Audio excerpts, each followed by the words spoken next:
We That's awesome. good to go? I am good. Welcome to this evening's Board of Education meeting. Before we begin, I'd like to share with the audience that if you are in need of Spanish translation services, we have Lupita here to assist.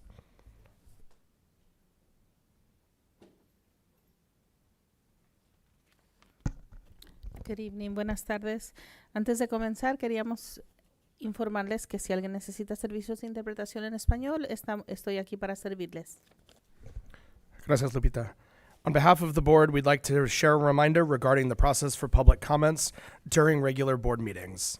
For each agendized action, discussion, or information-only item, the board will hear from staff, provide an opportunity for public comment, then hold a board discussion and a vote if necessary. Public comment on non-agendized items will be heard during item 6, and public comment on closed session items will be heard during item 9, before the board adjourns into closed session. Public comment is an opportunity for members of the public to comment on items on the board's agenda or otherwise within the board's jurisdiction. To help us organize public comment using this system, if you wish to provide public comment, please complete a speaker card located at the entrance to the meeting room and provide it to the executive assistant to the Chief of Human Resources, Chantel. She is supporting the board in Michelle's absence. Speaker cards for public comment will be accepted prior to the calling for the public comment portion of an agenda item. I call this meeting to order at 5:34 p.m. I'd like to establish a quorum by roll call vote. Board President Matt Glazier, Yes. Board Clerk Sarah Hines, Yes. Board Member Jake Odello, Yes. Board Member Jason Remensi, Yes. Board Member Rita Patel. Yes. May I receive a motion to adopt the agenda? I'll make a motion to adopt the agenda. I'll second. All in favor of the adoption of the agenda? Yes. Yes. Aye. Board President Matt Glazier, No. Yes. Board Clerk Sarah Hines, Yes. Board Member Jake Odello, Yes. Board Member Jason Remensi, Yes. Board Member Rita Patel. Yes. I notify the audience that the open session will be audio taped, broadcast, and recorded for the district's YouTube channel. I choose Jason to lead us in the Pledge of Allegiance.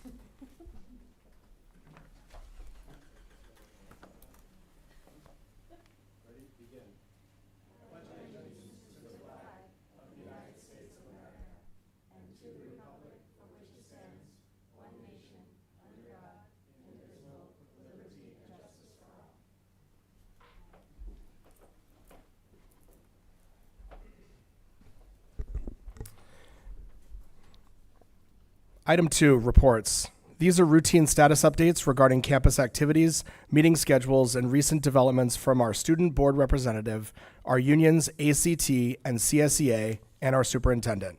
We will begin our report with student representative Juliette Norman. Thank you. Elementary school parents will have the opportunity next week to get a glimpse into their children's school lives, to see their progress and the exciting things they have been working on at parent-teacher conferences next week. River School's talent show will be on March 20th. Come watch the talented students at River School perform. There will be piano, guitar, violin, and vocal performances, dance and gymnastic routines, magic, and more.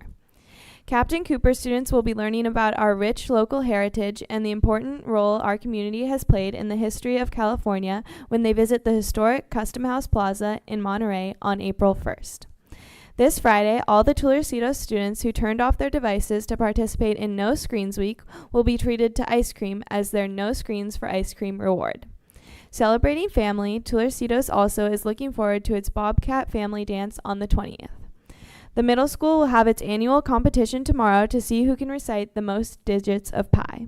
They do this each year in recognition of Pi Day.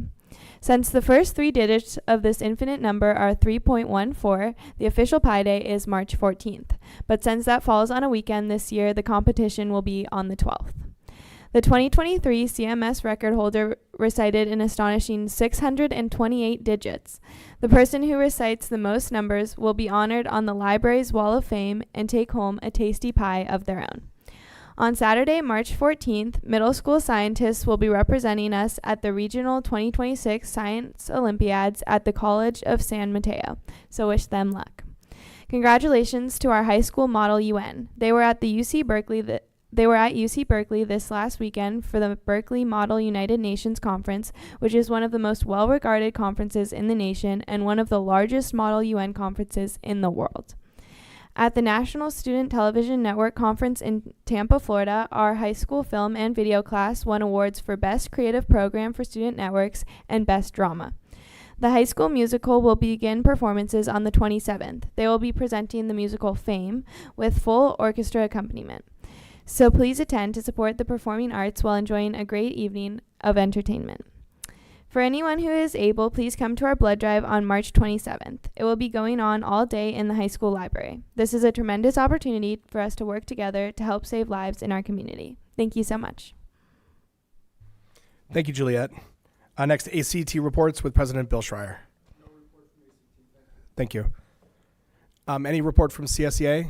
Anna's not here. Okay, no comment from CSEA. Next, superintendent report with Superintendent Sharon Ofek. All right, thank you. And thank you, Juliet, for sharing all of those amazing opportunities for our community to see our students in action. This evening, I would like to take a moment to reiterate that safety and well-being of every single CUSD student is always our top priority. And it is with this in mind that I want to take a moment to acknowledge the events that took place yesterday at Sunset Center while our students were rehearsing for the Choral Festival.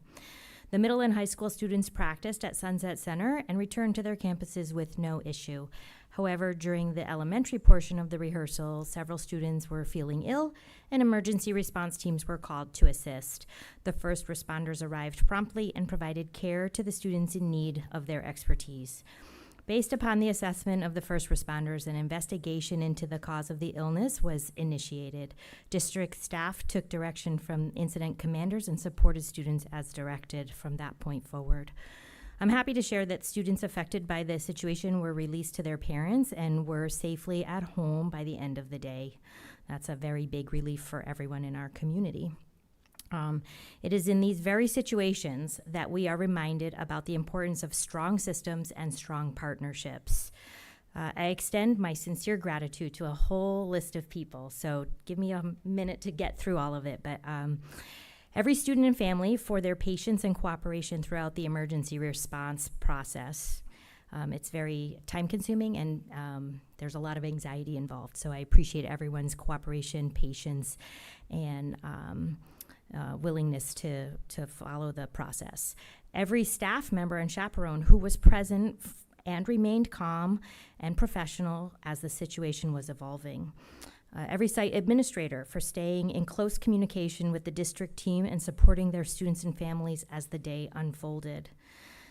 All of the first responders and emergency response teams who provided care and assessed the situation with their own areas of expertise.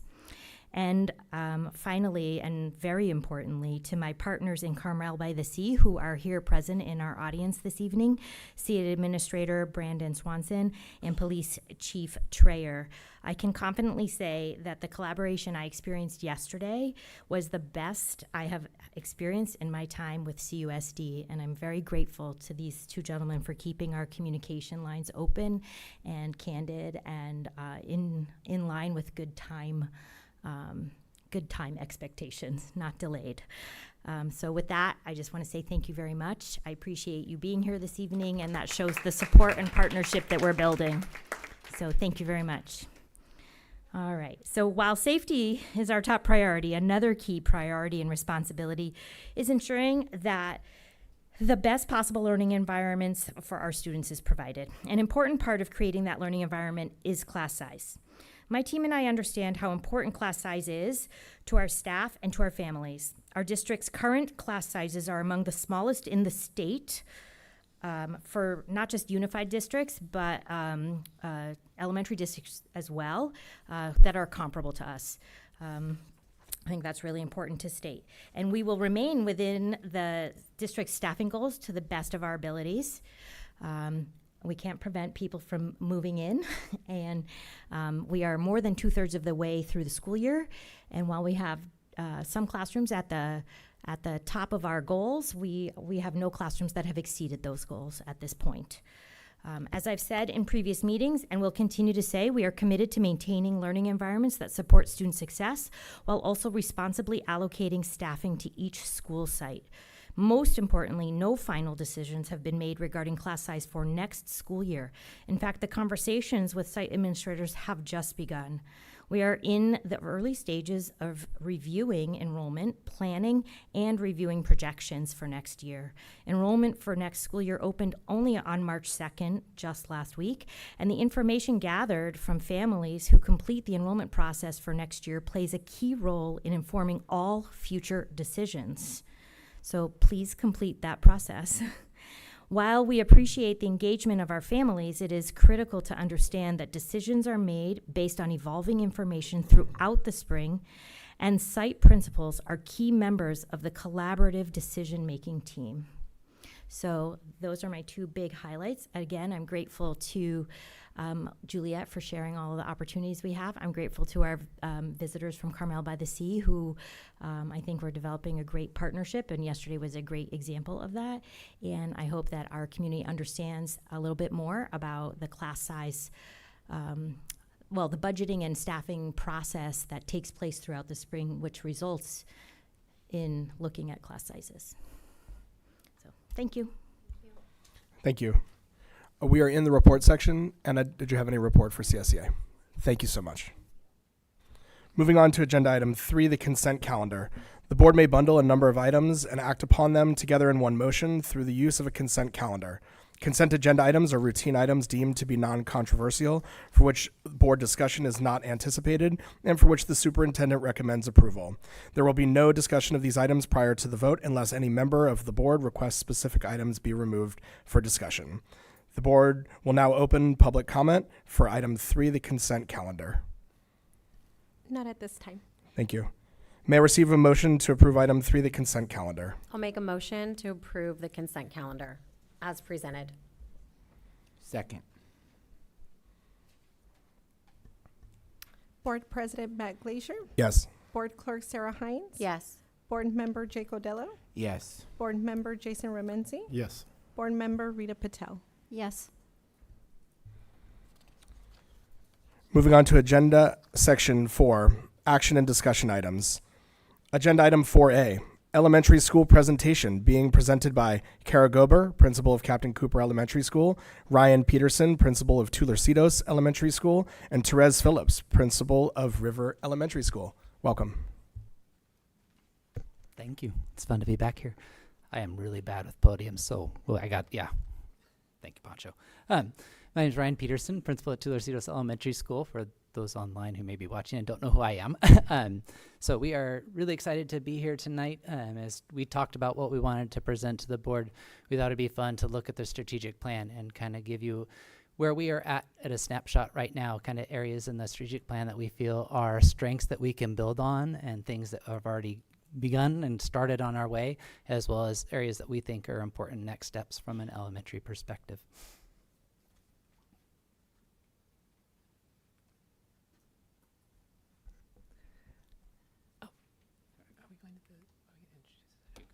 Yeah. Hi, my name's Kara Gober. I'm the principal at Captain Cooper Elementary School.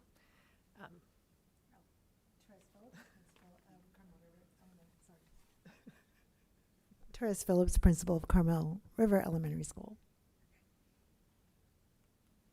All right, the first area that we'd like to look at is focus area 1, which is student achievement and instruction. We have some successes that we would like to share with you. The first being the math curriculum and the iReady coaching that we've been participating in.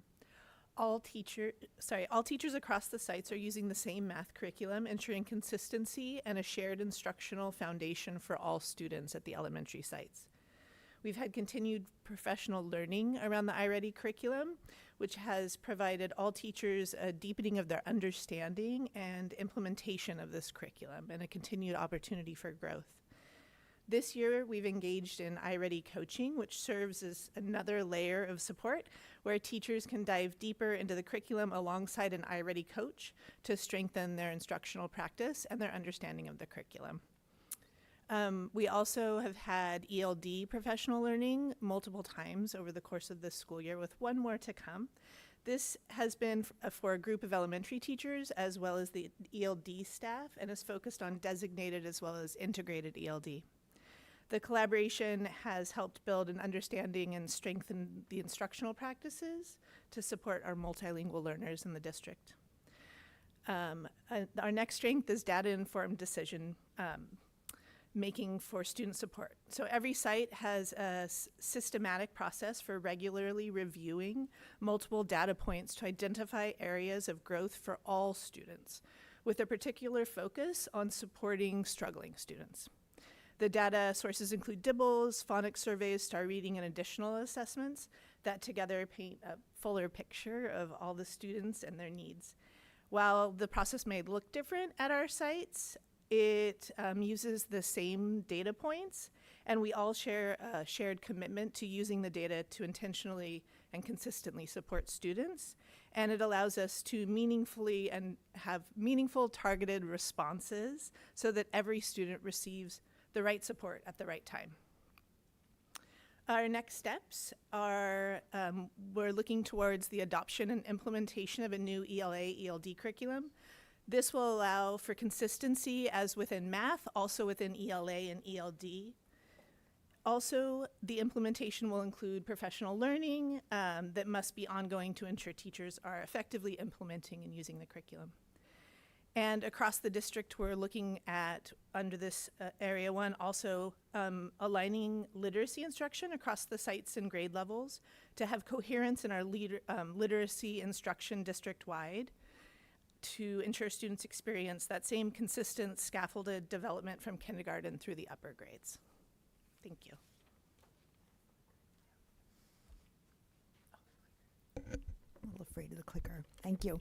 I'm going to present Focus Area 2, Student and Safety and Wellness. We acknowledge that we are extremely well supported and grateful for the amounts of supports our students, comprehensive supports that our students receive at our sites, and thank the board for their support with that.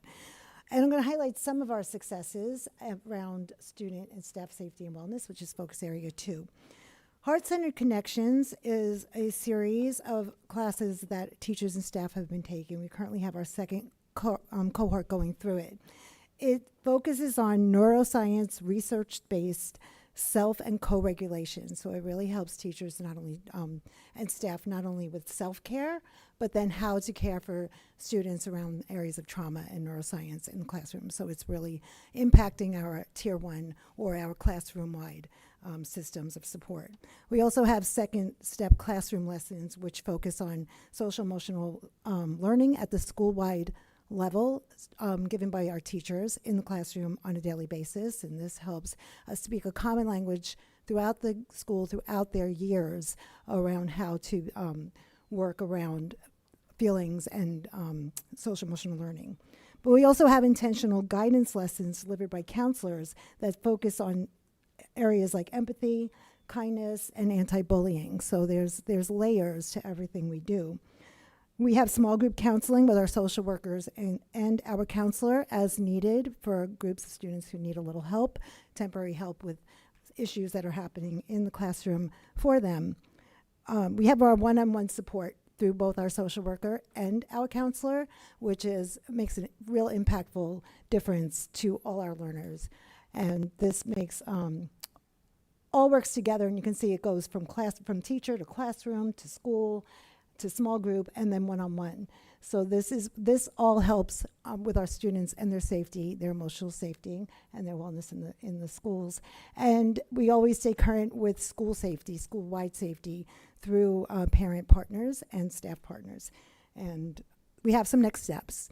So this year, we know that we focus on behavior as a school-wide system in the classroom, where minor behaviors are handled by the teachers with support of all the staff that you see listed there and parents. And those are very minor level disruptions in the classroom.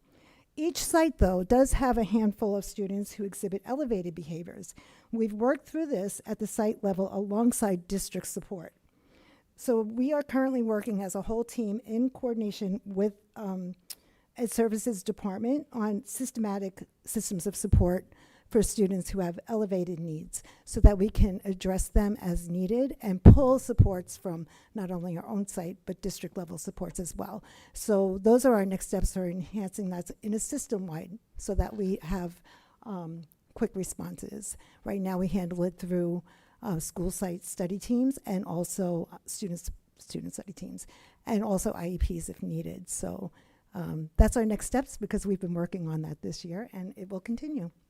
And I will now, Ryan Peterson. So going on to focus area 3, engaging families and community partners. We would feel that as an elementary team, we have a really strong community base. You heard about it from events that are already going on that bring community family members in, community connections.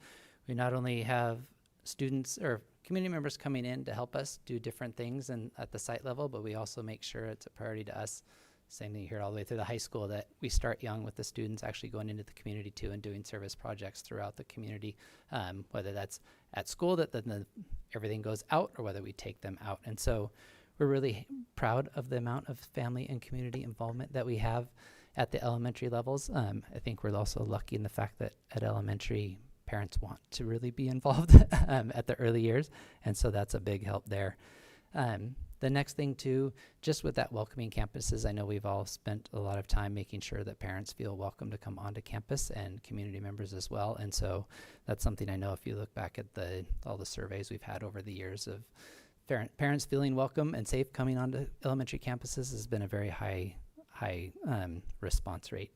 And then, as you know, because you guys get them too, we also make sure parents and community members or parents stay involved and know what's going on at schools so that they can continue to be involved and know what's coming and then hear how things went. So we feel that this is a lot of successes in this area that we have to grow from because we also know in areas of next steps, we also know that there are families that for whatever life circumstances it's harder for them to stay as engaged as some other families in our communities. And so we know that that's something that we need to actively take action at and really reach out to those family groups, whether it's a language barrier or they're just working a lot and whatever their life circumstances are, how do we actively reach them and reach out to them to make sure that they are feeling as welcome as possible and a part of our communities.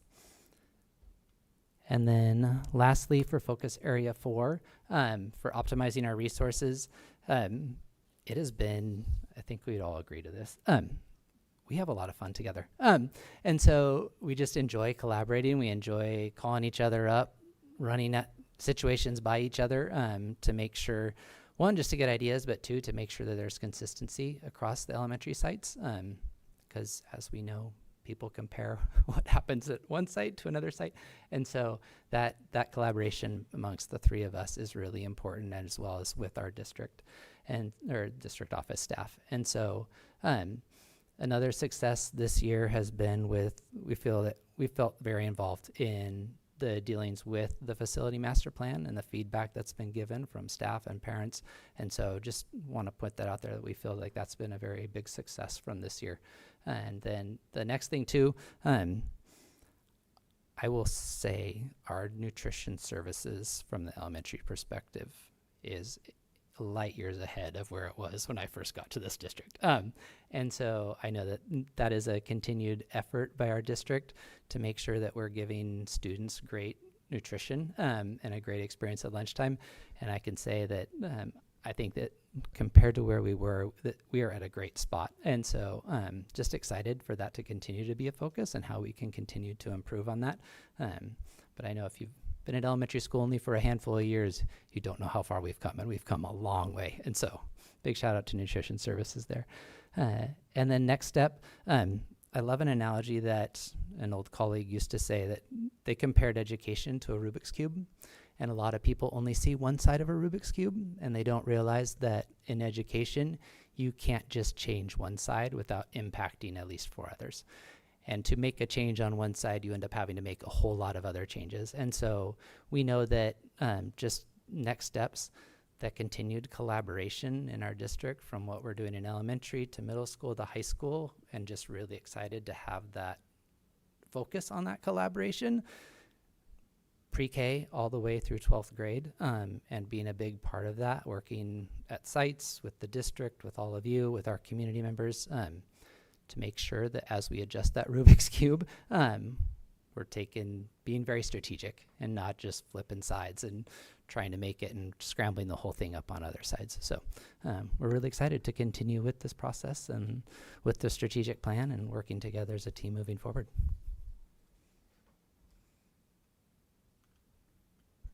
That's it. We tried to keep it brief for you. Thank you so much. The board will now open up for public comment on agenda item 4A. Not at this time. I'll now open it up for board discussion, starting with Rita. Okay. Thank you for coming to our board meeting today and presenting. I really appreciate your time. I know you guys are really busy at your school sites, and I'm happy to hear all the wonderful things that are happening at your school sites. And I, as a board member, appreciate the Friday emails. We get a copy as well, so it's always nice to read what's happening during the weekday. So I have a couple questions just from your presentation. Not too many really though, but this might be like pre our time, I'm not sure, but what program, when was iReady implemented and what program did we use beforehand? And how is it different? I guess I have to take that question. Yeah. What did we use Because beforehand? when you were I talking, can I was share- racking That's a my brain. great Like, what were question. we? I can share that iReady Mhm. was officially adopted at the conclusion of the 21-22 Yeah. school year, Mhm. and year one of implementation was the 22-23 school year. Yeah. Okay. And it's at all 3 elementary schools. Correct. Yeah. Okay. And I would say a big difference. I should remember what we used before, and I'm Right. trying to I mean, picture it. I'm sitting It's here been a long thinking, time, like- and that was pre-COVID, so that Yeah, was, that was all fuzzy. I remember I remember my kids doing a lot of the tiles and the Mhm. multiplication, like times tables, and it was very, I guess, rudimentary almost. Yeah, it was Yeah. very rudimentary, like very basic. Very traditional. And so yeah. traditional. Yeah. So I was just curious to see how it was different from what we used to use before. But So I would say now there's a much greater emphasis on developing mathematical minds rather than calculator minds. I think the program now, iReady, does a great job of really focus on developing conceptual understanding and making sure that when students see something as simple as like 7 plus, 6, Mhm. they're not just memorizing that, but they can see that as 7 plus 3 to make 10 plus 3 more to make 13, that take that all the way up to triple digit, whatever. And same thing, fractions, conceptual understanding. So I would say there is a much bigger focus on making sure that students are thinking about math conceptually and visualizing in their minds what's happening with the numbers or with the mathematical concepts, as well as making sure that they can see it multiple different ways. Okay. So not just a single way. And I guess with that age group, is that successful? I know I've read Mhm. sometimes things through CSBA and just readings that I through educational manuals and things like that, that there's some concern, I guess, with that type of thinking for such young students. I don't know Sounds like exactly we're to successful those with things, it, but and I think it feels like the students are grasping it and understanding it and growing. yes. And what we Um, hear, one, we see it in the results from the SBAC data, but then also I would say if you talk to all of our 5th grade teachers that have been around since Mhm, from yeah. before and now, they will tell you when our kids come to 5th grade, they're having much more robust mathematical Understanding. conversations and understanding, Okay. not just going like, okay, what was that algorithm again? What am I Yeah. supposed to do with it? But they're really trying to understand the problem itself, because there's also a Mhm. big problem solving focus to the curriculum. Okay. So they're really trying to understand the problem, how to go about it, and how to think about the numbers mathematically, not just like, okay, there's 2 numbers in there, I'm going to add them together and find an answer. Yeah. Can I jump in and add a little comment as a former Sure. math teacher? That work together, yeah. Yes, that worked with Mr. Peterson as a math teacher years ago, decades ago. So one of the differences between iReady and other math programs is that, as you heard Mr. Peterson say, the conceptual understanding and comprehension of mathematical concepts. And what I'll say is what it is not is memorization of an algorithm.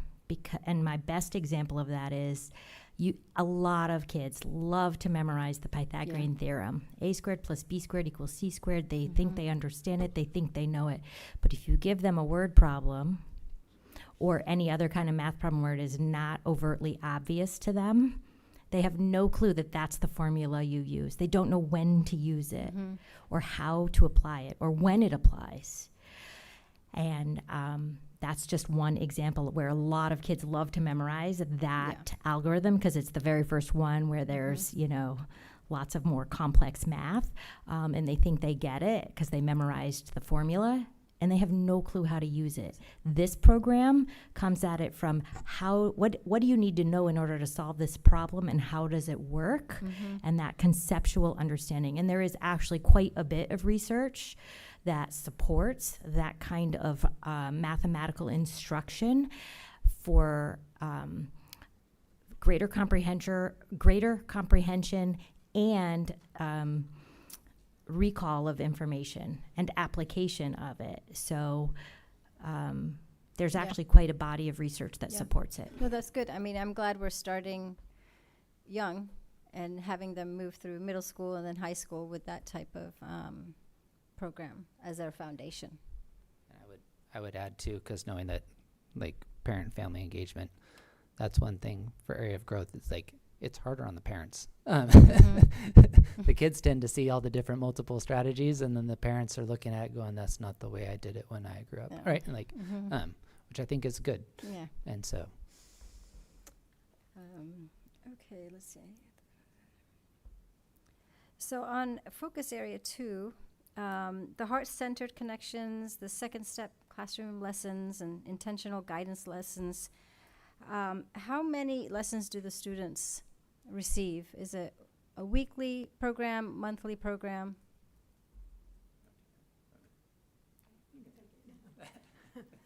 It's a weekly program, Okay. and it can take place over several times a week. So it's continual, and it's building, and it spirals through the grade levels. And it's quite comprehensive. And it's pushed into the classroom by the counselors? Is it? The teachers or- do second step instruction. It's Okay. it's by the teachers.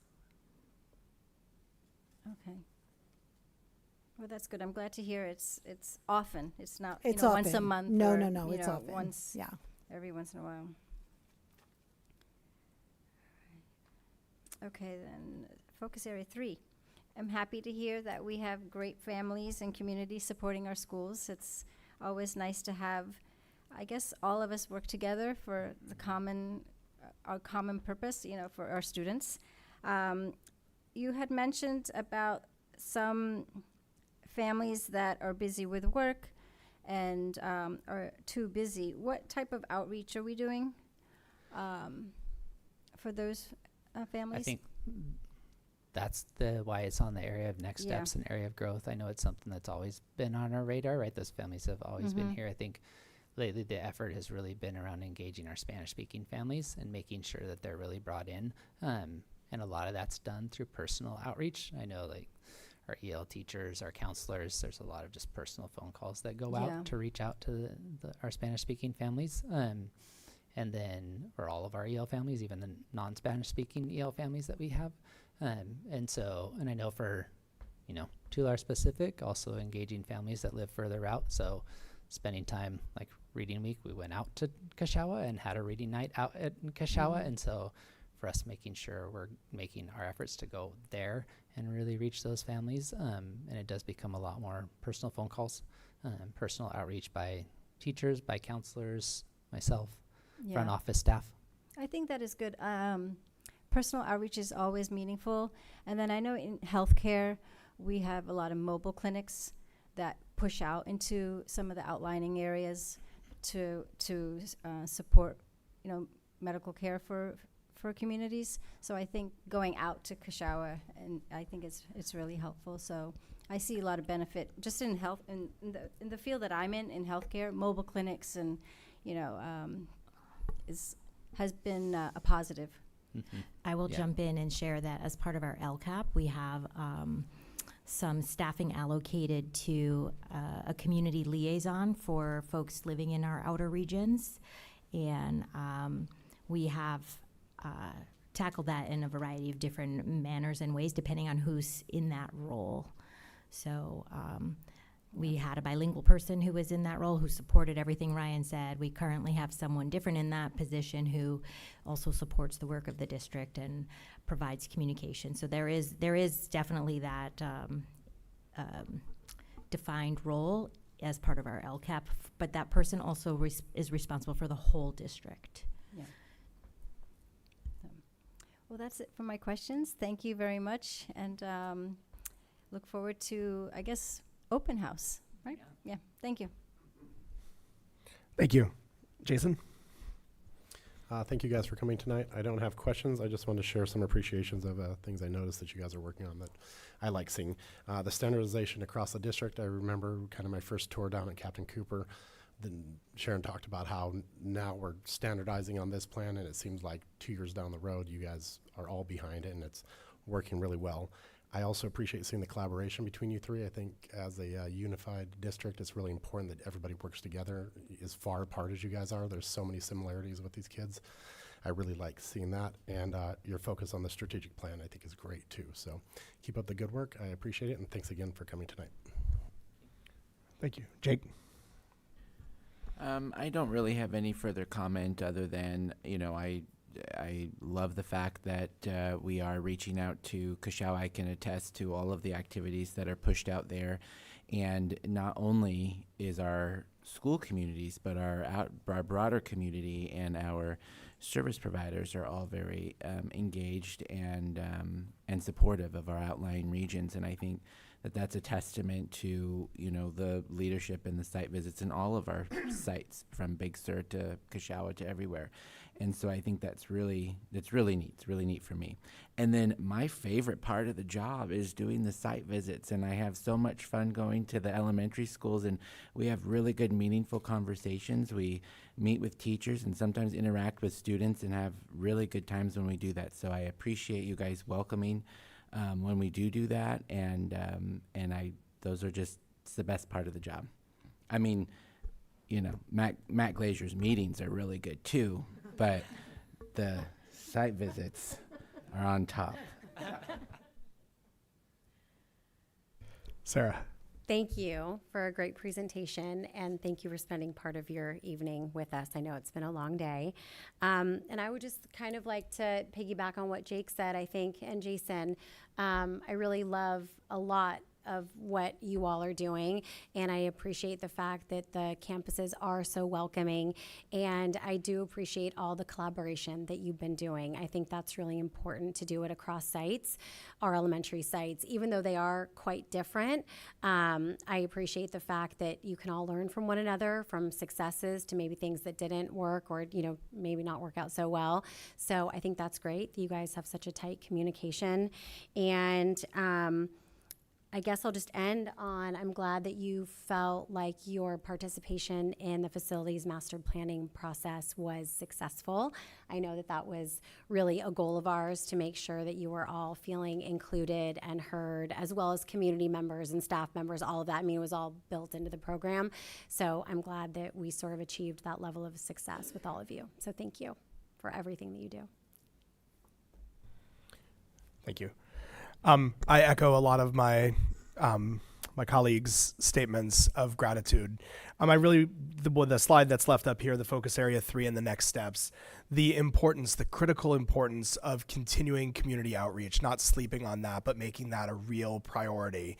I have this vision of a parent square, like smash the like button so we know if you're participating kind of campaign.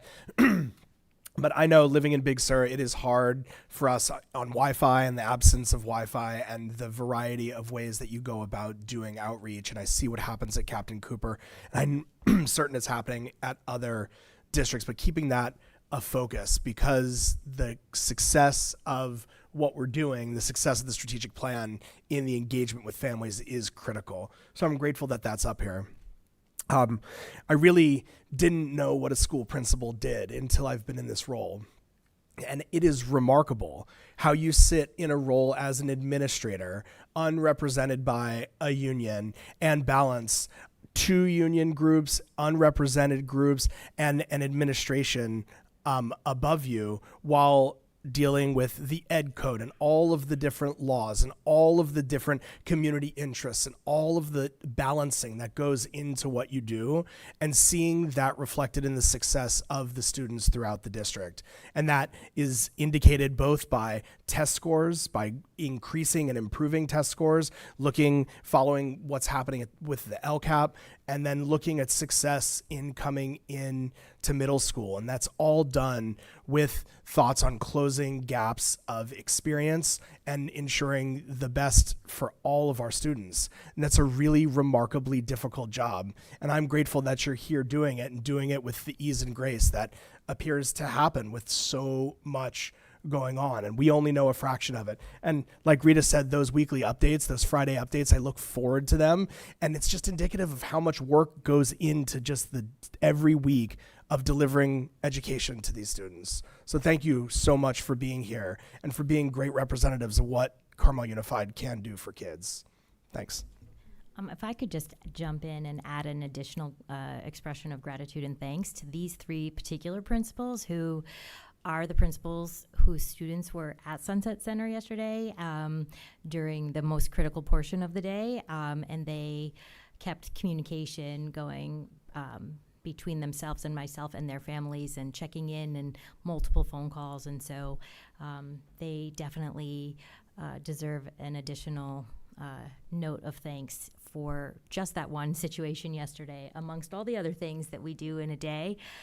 So I will say thank you yet again. And as challenging as being a principal is, I will tell you, it's one of the best jobs I've ever had in my life. And I think it's a pretty fabulous little spot that we are in here in Carmel. And I'm grateful for the continuing development of our team and our communication, and the fact that we have good, solid two-way conversations. So thank you, everybody.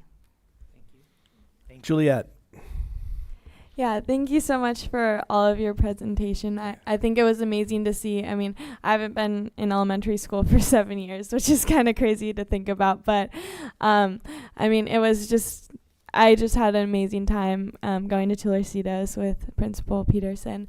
And I think it just gave me such a great foundation for future learning. And I think it's amazing to think that it's gotten even better and everything. And you guys are continuing to try to grow and make sure that all of the students are getting the most that they can get out of their elementary school years. And I think one of the main things that really stood out to me was the mental health and like the one-on-one counseling and stuff. I think that that's an amazing new addition that is very vital, because even though they're little kids, they have very big feelings and things that they have to talk about, and a lot of circumstances that I don't think a lot of people think about. So I think it's amazing to see that and see how you guys are really taking that seriously and making sure that they have a foundation of understanding that they're supported. I think I just have one question for the standardized curriculum, and you said you look at a lot of data, and how do you get that standardized data in the quantitative data? Because I know 3rd, 4th, 5th they have state testing, but before that you don't have state testing. So how would you get that data? Even for 3rd, 4th, and 5th, we have multiple data points. So it starts all the way with our pre-K, TK students. We're collecting different data. So we have DIBELS, which starts in kindergarten. We have phonics. I just forgot the phonics surveys, sorry, star reading, which we also do as we get higher up in the grades. And one of the things too that we're looking at is we now have it all in one platform so that we can see all of it. We also have an iReady diagnostic that looks at that. So it's not just the CASP, there's all of these different things. In TK, it could just be, they have different, different assessments that they do that measures their counting, their letter recognition, right? Their sound blendings. There's consistent across the district assessments, both formative and summative, and diagnostics throughout the year that we do that we look at. Is that? Oh. And we know that academics are just one piece data point, that everything, as you can see, all works together. We're also looking at discipline data. Are there trends with a student? We're looking at counseling data, and we're also looking at attendance data. So it gives us a real strong picture of the whole student, because if they don't have those pieces first, the academics don't happen. So we're currently using Schoolitics, which gives us a comprehensive picture of everything in a student, and we're monitoring and we're looking and we're saying, oh, we're seeing some spikes of something in with a student, and then we reach out through our multiple sources. So we have lots of data. And then just add one more level, because we have all that data for everybody. And then once the kids get into some sort of support program, we have even more data on each of those. We just got done meeting, I think, for kids in their support, like first grade classrooms. That meeting was today. We had 8 data points we were looking at for just reading alone for the kids that were in support classes. So we've got tons of that. Yeah. Perfect. Thank you. Thank you so much. This is an information-only item, so no action will be taken. Thank you. Agenda item 4B, Facilities Master Plan Draft Projects Lists, being presented by Dan Paul, Chief Operations Officer. Thank you. Can you bring up the FMP priority? This was a list. Can I just jump in and share with every board member and these images that are being projected up here, because the font is small, we made a printout for you and they're at your seats.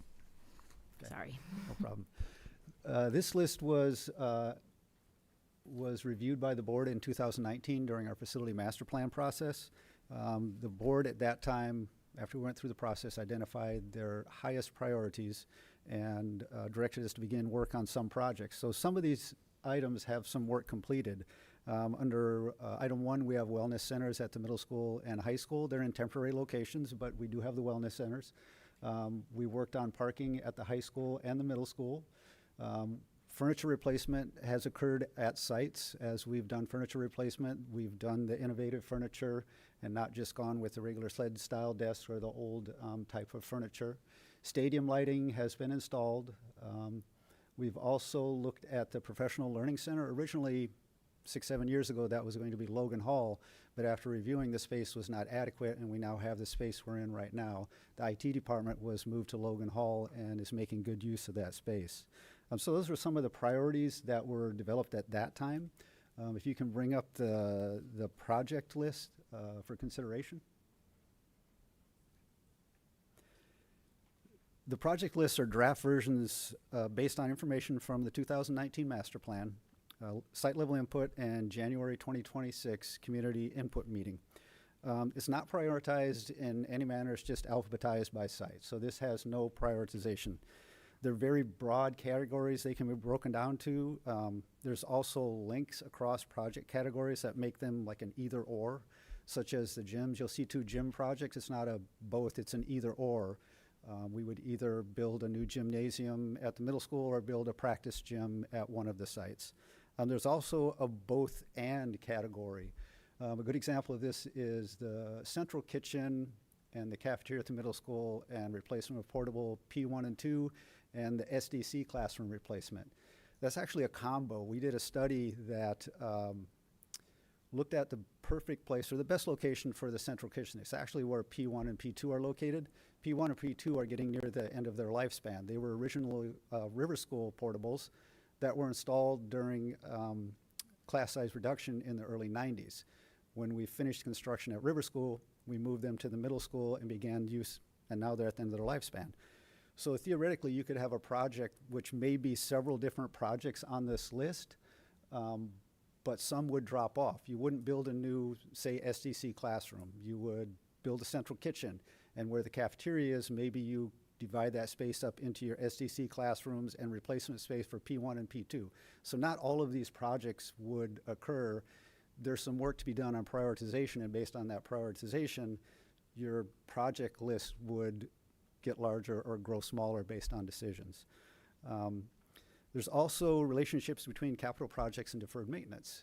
If we choose to, say, demolish a wing at the high school, we're not going to incur a cost for painting the building, putting a new roof on, new HVAC equipment. So some of that falls on the list. So there's connections between a number of these, so there's work to be done yet. The broad categories really are new construction and major facilities, such as the Captain Cooper multipurpose room, central kitchen at the middle school, demolition and replacement projects, such as room 6 through 8 at the high school, replaced with a 2-story classroom, and a number of portables in the districts are at the end of their lifespan. We have 2 portables at Valley High that were moved from Tularcitos. They were installed in the early 90s. All of the portables at Tularcitos were installed before 2000, most of them in the mid-90s, so they're at the end of their lifespan. Classroom modernization and improvement. One of the items listed is rooms 15 through 43 at the high school, the drama and music rooms at the middle school, and restroom updates throughout the district. Most of our restrooms were updated in 2001 through 2003, but we have a few that were done in the 90s that the district elected not to do work on when we did our initial bond work. So they are 30 years out. They're looking at the same restroom you had 30 years ago. Food service, projects such as improving food prep and serving at the sites, and the central kitchen, which also falls under new construction and major facilities. Safety and security is another category that covers fencing, access control, relocation of administration offices, and can also tie in things like your speaker systems and your surveillance systems. And athletic PE and other outdoor improvements such as shade structures, playground equipment replacement, and athletic fields such as the softball and baseball fields listed for the middle school. The deferred maintenance list, if you want to bring that up.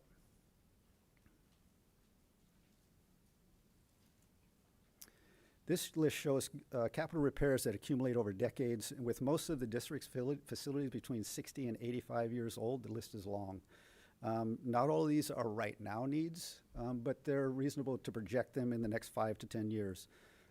For reference, the difference between maintenance and deferred maintenance, I sometimes get that question.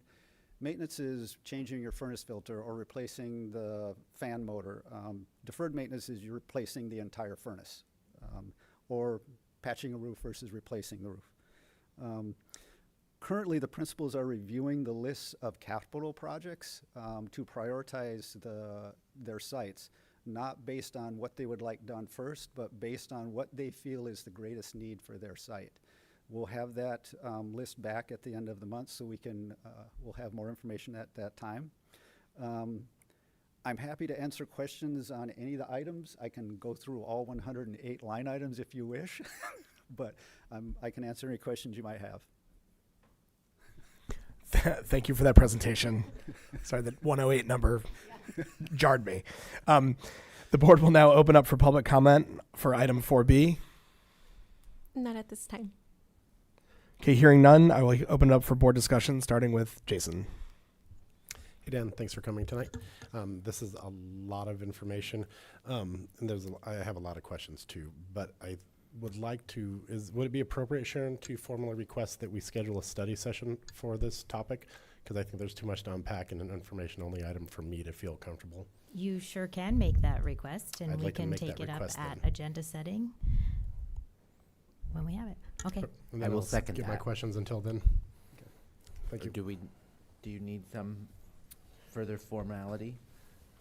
No, the formal request is sufficient because we'll take it up at agenda setting, and then we will duly call a study session with, how we decide to agendize, the request based on what the needs are. Thank you. Thank you, Jason. Jake? Sorry. I really have no further questions at this time. I think you really explained all of my questions that I had, especially the difference between, maintenance and deferred maintenance, I guess. And I have some other questions that will probably go into the other presentation as well. So I really don't have any further comment here. Thank you. Thank you. Sarah? Likewise, I appreciate the context that you provided between deferred maintenance and maintenance, because I think that is a gross misconception that's out there. So I appreciate that clarification. And then I also want to clarify for anybody who's reading the agenda or looking at this agenda item, that this agenda item being information only, this is not the time and the place to start organizing our priorities. Is that correct? Correct. Like, This we're is not going to start I mean, I want to do we painting could. and Matt wants to, like, I just Right. want to set the stage for what this discussion is versus what it is not. It is whatever the board wishes at this time, but I did hear a request right off the bat for a study session where this is a single topic Okay. agenda item, which would, of course, afford the time to delve into some of these projects. As you heard Dan share, we have solicited input now that we have this list with the estimates and whatnot, in terms of prioritization from site principals based on their campuses. They live there every day. Totally. And that input we thought would be found essential and important in arriving at a final prioritization. Okay, that's what I was going to ask. So if we move down the path and as we continue these discussions with you, Dan, will there be a point in time where we get your recommendation based on the information that Sharon just mentioned that's being gathered, that you have a list of your suggested priorities versus this? Yes, so I've been through this process a number of times Yeah. now, and generally I take input from everybody, including the board, and I come back with a list of projects. And as I mentioned earlier, there's going to be some that'll have ties to other projects, where if you deem this a higher priority, it may mean other things. So there's it will evolve over time. Okay. Yeah. All right, that's good to know. So with that, and I'm in agreement with a separate discussion about this, so I will hold all my questions and do some more homework. Thank you.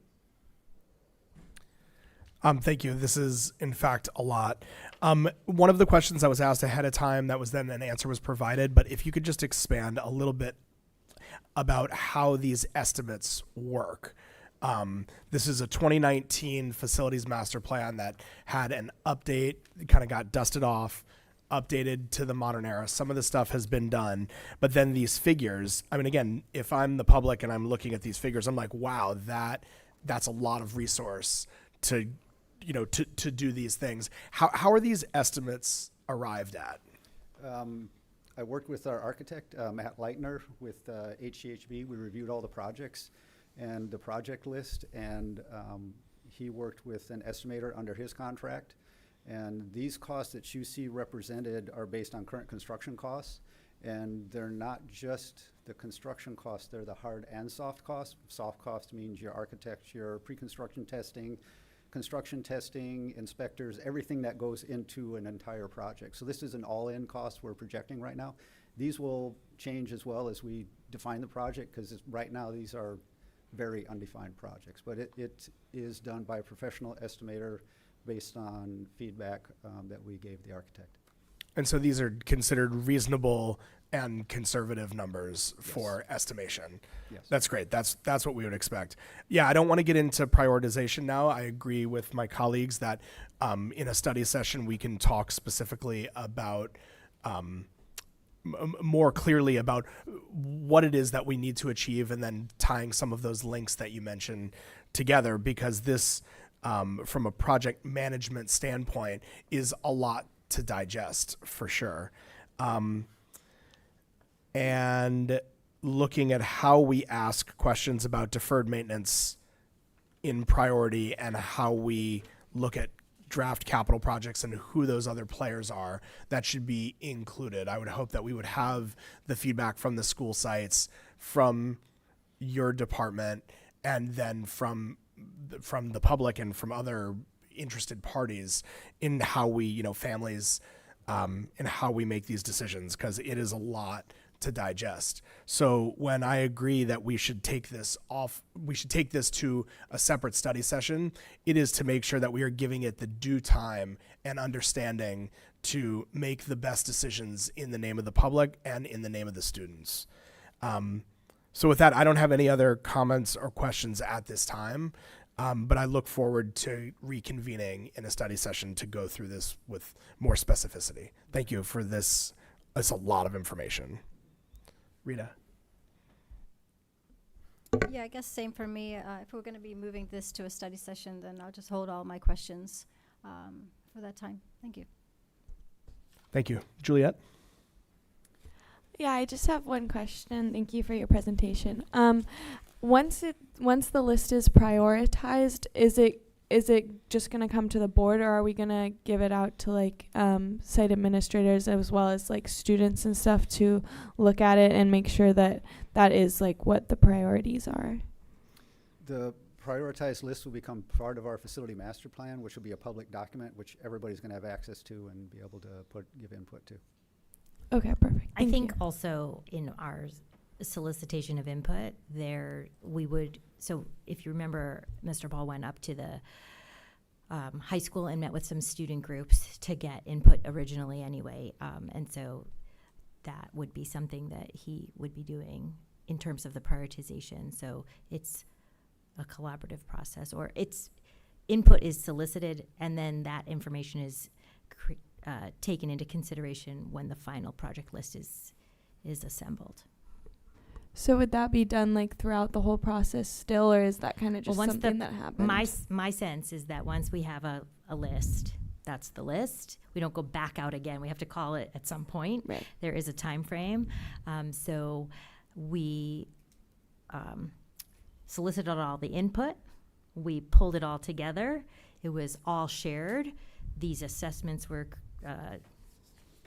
created with the lists of different projects with the dollar amounts attached to them, and now comes the next round of, now what do you think is the most important? And sometimes we follow a process, right? Everyone gets 3 stickers, for example, or 3 dots, not just random stickers, but 3 dots, and you put your dots on your top 3 priorities.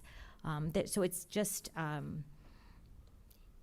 whatever approach we determine as we move forward would result in whatever our final project list is. Okay. Thank you. And I just want to honor Juliet. You were asking about student engagement in this process throughout. Okay, and the superintendent answered your question. Okay, fantastic. That's great. This was an information-only item, so there is no action to be taken. Thank you. Agenda item 4C, evaluation of the possibility of a November 2026 general obligation bond measure with Yvonne Perez, Chief Business Official.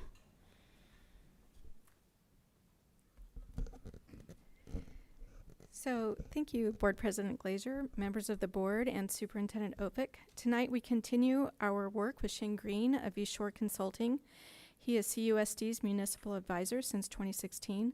The board had an opportunity to hear from Mr. Green at our last meeting on the fundamentals of general obligation bonds, and tonight he'll be building on that foundation with CUSD specific information, our bond history, our tax base, current debt position, and illustrative bond scenarios.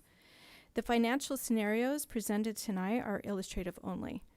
They are intended to help the board understand potential tax impacts at various bond sizes, and they are not a recommendation.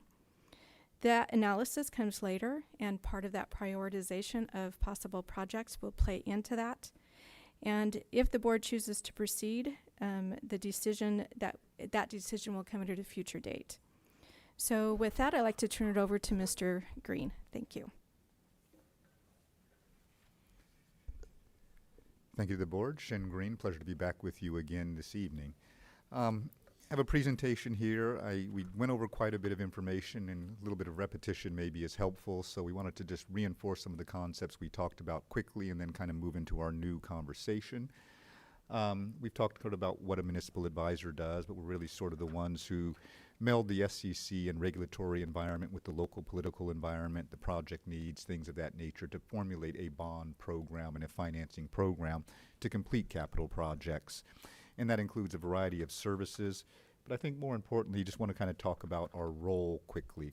A municipal advisor really has a very defined role under Securities and Exchange Commission rules.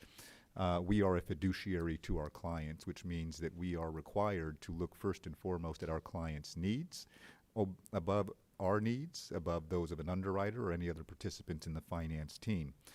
And really, again, our goal is to keep you in the right place, not just politically, but also regulatory-wise, so that all the programs, all the things we're doing are understood, that they meet the requirements of various agencies, keeping in mind when we sell these bonds, they're sold as tax-exempt bonds. And tax-exempt bonds carry various SEC rules. They have state rules. And there's, of course, the local considerations as well, such as tax rate, things of those nature. And our job is really to find that right balance. It's also to make sure that our clients stay protected. And we do that by making sure we don't use overly aggressive assumptions, make sure that we're not getting out ahead of ourselves, we're not chasing things down that can't realistically be done, and also just sort of making sure that we optimize the program so that we make the most of your taxpayers' investment if they should so choose to go that direction. So that's a little bit more on our role. Quickly, we talked about your bond history.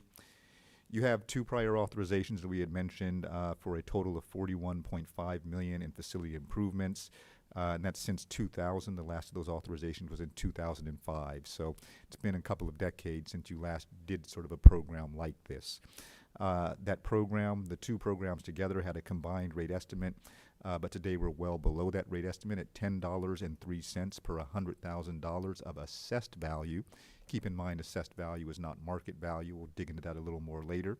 The district has a stellar credit rating, the highest possible, the AAA rating. And I do want to highlight on that rating, that is not just a function of your tax base. It's not just a function of having a limited number of bonds. Rating agencies look at a variety of factors, including fiscal management of a district, not just specific to the bonds. They also look at your policies and procedures, so things like reserve policies that you have, the fact that you've carried strong fund balances over the years, are all a big component of why you have this AAA rating above and beyond just the tax base itself or just the bonds themselves. The rating agencies take a more holistic view of the entirety in assigning their ratings. And then finally, the tax rate versus the estimate. The original estimate that voters received for those 2 measures combined is $29.43. Today, because of strong tax base growth and conservative planning on your bonds, as well as the refinancing of those prior bonds, you're down to a rate of $10.03, expected to go down further going forward. So here is the detail of the individual bond series, and this is a concept I want you to kind of think about here. Bonds, when you get an approval from your voters, are sort of like a credit limit, and you access that credit limit through a series. And that series does not necessarily issue the entire amount of bonds authorized by voters. Generally speaking, you use what you can, or you issue what you can use in the next sort of near-term window. One thing to keep in mind, we talked about those SEC rules. Tax-exempt bonds, when issued, should have a reasonable expectation that the funds raised from that series are going to be spent within the next 3 years. So that kind of sets up a window of 3 years, and ideally you issue a series every 2 to 3 years or 4 years, depending upon need. So historically, you've had 4 original series issued, 2 from each of those individual prior authorizations. One of those has been refunded and the remaining components are gone. You'll see that one grayed out up there. Beyond that, we have the 2 refunding bonds. You'll see the 2010 refunding, which refunded some of those earlier bonds, has also matured. It's now off the books. And right now, the ones that are not grayed out are what you have remaining, which is a small balance left on the 2002 series, which will actually mature this year. We're a matter of months away from that date coming around. You have the newer authorization, 2005, which has 2 series. The last maturity for that is 2033. And in 2033, the last of your bonds will go away. So that rate will be 0 after 2033 unless a new bond program comes to fruition. Overall, we've done all the fiduciarily responsible things with these prior bonds. They've been refinanced where savings can be obtained to reduce the burden to taxpayers and reduce their tax rate. And so I think you guys can kind of look at the past of the district's activities, and it really is a good track record. You've done all the things you promised. You've kept your promises on rates. You've been responsible with the community investment in the past. And of course, these tax rates are a function of your tax base or your assessed value. We talked about this, but I do want to highlight again, assessed value is the value used under Prop 13, what is recorded at the county for purposes of determining taxes. Traditionally, that is less than the assessed or the actual market value of a property. And we'll get into details on that here in a second. but your tax base as a whole has a very strong growth record. Generally speaking, 5% or above year over year is what kind of growth you've seen traditionally. Over the 20-year period, 4.85%. That includes the Great Recession period. If we took the Great Recession years out, you'd be above 5% just about in every year. That really is quite amazing, speaks to the demand for property here and things of that nature. Keep in mind, a higher assessed value allows you to raise more at a lower tax rate. So this growth means that, whereas previously your 2002 and 5 programs may have had, let's say, a total combined rate of the $29 or so, that same $29 rate today would raise substantially more than the amount of $41 million. So understanding that relationship, and we'll get into some details and some exhibits that show that. But we also have to project for the future what assessed value will be for the purpose of a bond program. And that's where we encourage you to be very conservative. Traditionally, you've grown at 5%. We think, a 1% haircut on that, about 4% makes sense. I can get into a few ways we approach that. One of the ways is you get 2% growth each year under Prop 13 on assessed value. So that's kind of cooked into the books. Turnover usually accounts for another 1%. High demand communities like that can get you another 0.5 to 1% as well. So we feel very comfortable using 4% as kind of our baseline model assumption for growth of your tax base or assessed value going forward. And again, you've generally speaking always beat that sort of 4% level. And that means that if we continue to beat it and we did a new program that was designed on 4%, we would expect as the 5% came in, that tax rate to slowly meander down, which is a good thing because with Prop 39 bonds, we do have a tax rate limit, which we'll talk about here in a second. I'm a visual person, and for visual people, I just want to kind of lay this out. Those green bars are your assessed value. You can't see it at the very top, but there's a small piece in blue up there that is your unsecured assessed value, and there's secured assessed value. If you're wondering what the difference is, secured is the things that you normally think of as property, homes, buildings, things of that nature. Unsecured generally is equipment that's taxable, commercial equipment, commercial and industrial equipment, and it's a very, very small piece of your tax base. Unsecured tends to be more volatile, but you guys are predominantly secured, so that just gives you a very stable tax base to deal with. And this tax base chart here goes all the way back to 2000. The red line you see above is the actual tax rate levied for your GO bonds during that time. So this goes all the way back to the beginning of GO bonds for the district, and you can see how that tax rate kind of goes up and down in the early years. I will note when you get to the 2009 kind of 10 year, where you see the second kind of peak in that red line, that's when we start to, just after that, get into the Great Recession. And as you see, as the Great Recession goes on, this is after we've issued all the bonds, but you'll see that that tax rate kind of meanders up a little bit and kind of levels out and stays relatively flat for a number of years. That's your tax base growing at roughly the projected rate of growth that was in the original programs. As you return and get out of that kind of Great Recession years, you see it start to go back down as growth again spikes up. And so that's a little bit of an example of kind of how that tax-based growth impacts tax rates. Do also want to highlight there's a little heartbeat-looking check at the very end. What is that? Every now and then the county oopses. That was a county oops. They did not collect enough in the 22-23 year. As a result, they had to collect a little extra in the following year. And then return to a more normal profile. If we average that all out, it comes out to about $14.44 in those 2 years, and the line starts to look very straight and continuing to move downward. I smooth that out in the future graphs I'll show you, but didn't want to kind of hide that in the data. These things do happen from time to time. It's been solved. We are in touch with the county to make sure it doesn't happen again. Understanding assessed value. Again, as we've talked about, assessed value under Prop 13 is really what the tax rates are applied to, and so it's different than your market value. And down below we have an example here.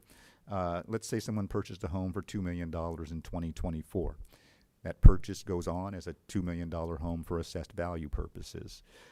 We look and fast forward, and let's say after 10 years, it's grown by 2%, the Prop 13 limit. The property is not sold. It's still under the same ownership.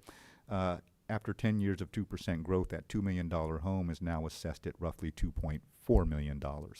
But under a 5% growth assumption, which is what you normally actually have and where market rates have generally grown, that home would actually have a market value of closer to $3 million. So the punchline here is that the longer individuals have owned their home, the more likely that that assessed value is further and further below the actual market value. And the tax rates apply to the assessed value, so they are not charged on the market value of a home, but on that reduced assessed value. This is Prop 13 in action. It's what protects your more senior and older and longer-term homeowners from larger tax bills and keeps them sort of in a fair place over the long term. So with that being said, I want to make sure that's kind of understood. And for a long-term owner, you know, the further and further you go, the further and further that divergence is, and the less they may pay on an individual property for taxes. And they may have a neighbor who just bought their house the year prior who pays substantially more, even though the house has the same square footage, same sort of outline, footprint. The divergence between those two is a function of when the property was sold, not a function of the actual assessed value mechanism. So wanted to highlight that, and that's important because many of your properties are held for a long period of time. About 30 to 70% of market value is where most of your homes live. Got a little more detail on this we'll get into a little later. But tax rate history and projections, what has it been? We've talked about this previous, but today it's $10.03 per 100,000. That's down from $14 the year prior. And we project it's going to go down to about $7.25 after the bonds mature this year from the previous first election. If we assume a 4% growth kind of going forward, it continues to decline, and eventually we get down to something closer to $6 before everything terminates. So that trend should continue on. We have no additional authorization to issue under the prior bonds, and the tax base will continue to grow. As long as it grows 4% or north, you'll continue to see that tax rate meander down over the next handful of years. And below, just for an example, how that tax rate is applied, let's say you had a $1,120,000 property. You divide that by 100,000 because we express tax rates per 100,000 usually. And you multiply by the $10.03, that property pays $112 per year roughly. So that's sort of how it works. And of course, someone with a higher value property, same math applies, same percentage kind of allocation, just their property base value, the assessed value would be higher. This chart here just kind of shows a projection of the remaining bond repayments as well as, the remaining bond repayment term through 2033 and what the assessed value looks like. And you notice how flat and smooth that growth of those bars are. That's 4% a year that you see there. And so we look at that. That red line reflects the projected tax rate. I did take that hiccup out of the early years where the county issue was, so it's smoothed out. And you see that the tax rate goes down over time with the bonds maturing, and then drops again when the final series is left over to be paid off for about 3 years. And then it goes away, goes to zero after that 33, barring any new program. And under this 4% growth assumption, that red line is kind of where the tax rate is. We also ran it at a 7.5% assumption. And just kind of want to show you that. You look at these two, well, what's the difference? Well, if I toggle back and forth, you'll see, yes, the bars get bigger because we're using a higher growth assumption, but that red line goes down a bit because the tax base grows faster, thereby requiring a lower tax rate in each given year. And so that's a relationship I want you to kind of lock into your minds that, you know, the faster we assume growth, the lower that tax rate could be. But Prop 39 has a $60 limit. So if we were to assume something too high and it didn't come to fruition and we hit that $60 limit, we would actually be locked out of issuing additional bonds from that authorization. This is why we plan conservatively. We want to make sure that when we put projects out there, we know that the cash flow will be there to do those projects when we expect. If we should ever get above that $60, we're locked out and we have to wait. And when you have to wait, project costs inflate, and the balance that you originally had in your planning starts to go away. So we prefer a conservative approach. There are others that might say, hey, you can push the numbers a little further, get a little more. We'll talk about this in a second, but under the best practices, if you're doing bond programs every 8 to 12 year kind of window, you have another opportunity to look at this again. And so we encourage that you don't kind of look out beyond that kind of 8 to 10 year window, in all honesty. And if we think back 8 to 10 years for some of us who have done this that long or been around this that long, you know that priorities change. The type of HVAC systems we were doing 10 years ago are not what we do today. The type of technology we used 10 years ago is not what we use today. And the size of classrooms have changed for certain things. We have TK, PK now.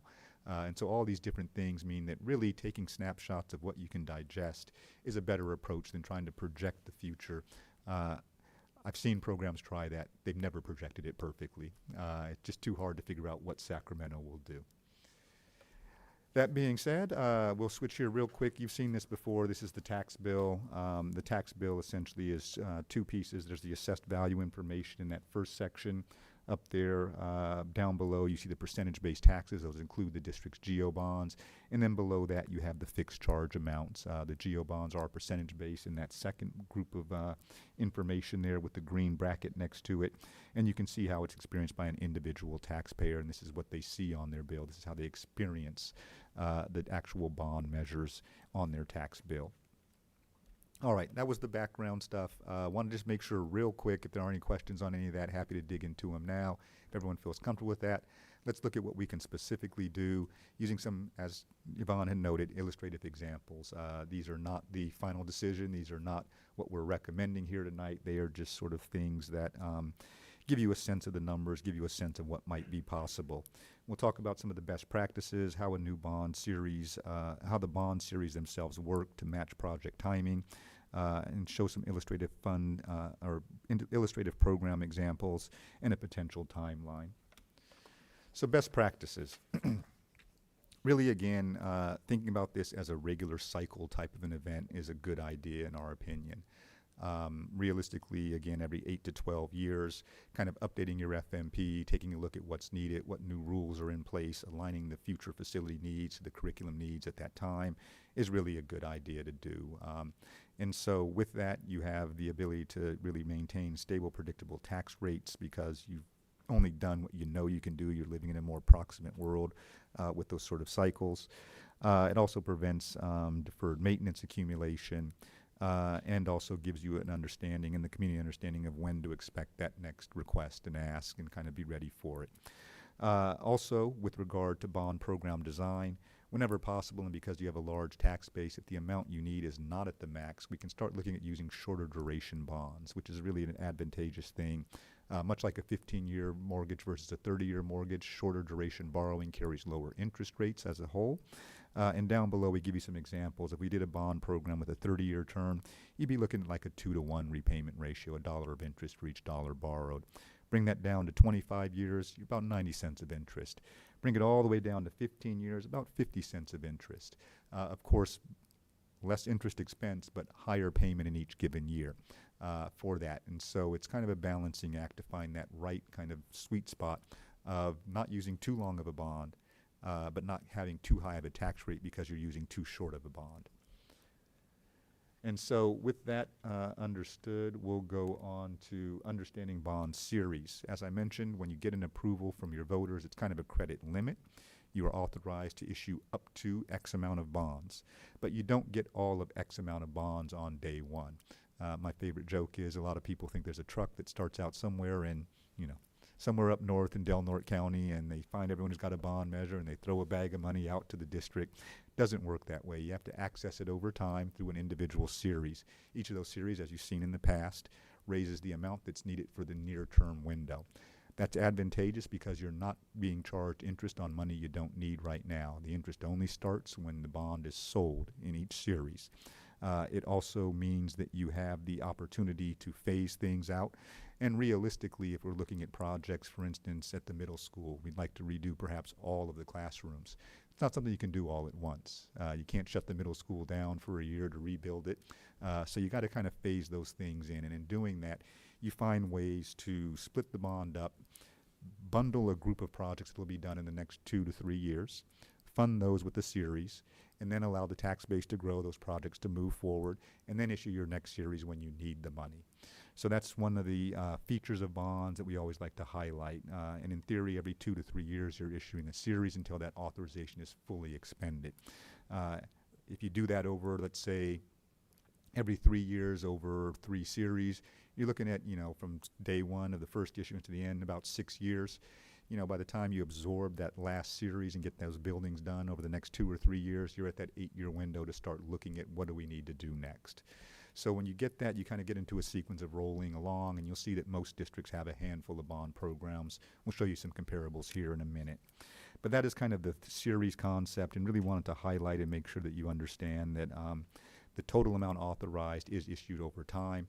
And of note also, once authorized by voters, the authorization doesn't go away.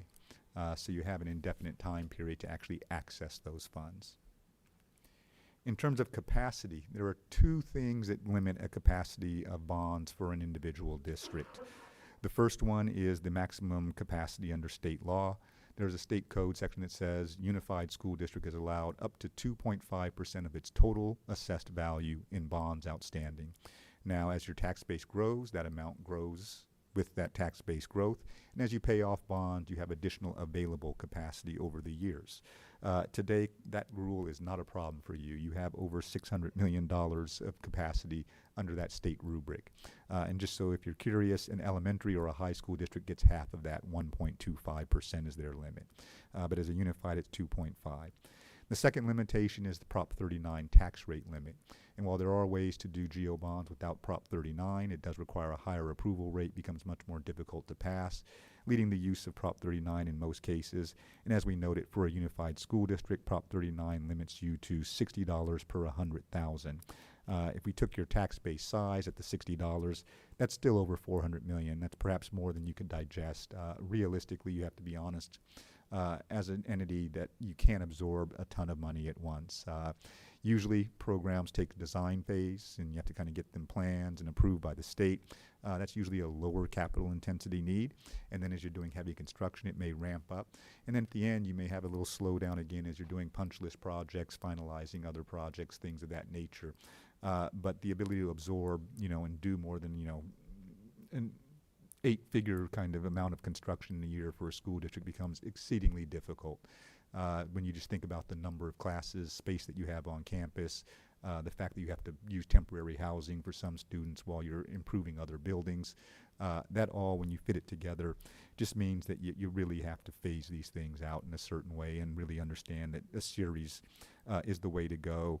And as you're going through that, the limits really don't become an issue. In fact, I think for your district, the tax rate limits and the capacity limits are not really the concern. It's really the prioritization and figuring out what it is you want to get done specifically. Just putting that all together in a mix in terms of financially responsible options, we kind of went with a $200 and a $250 million sample number.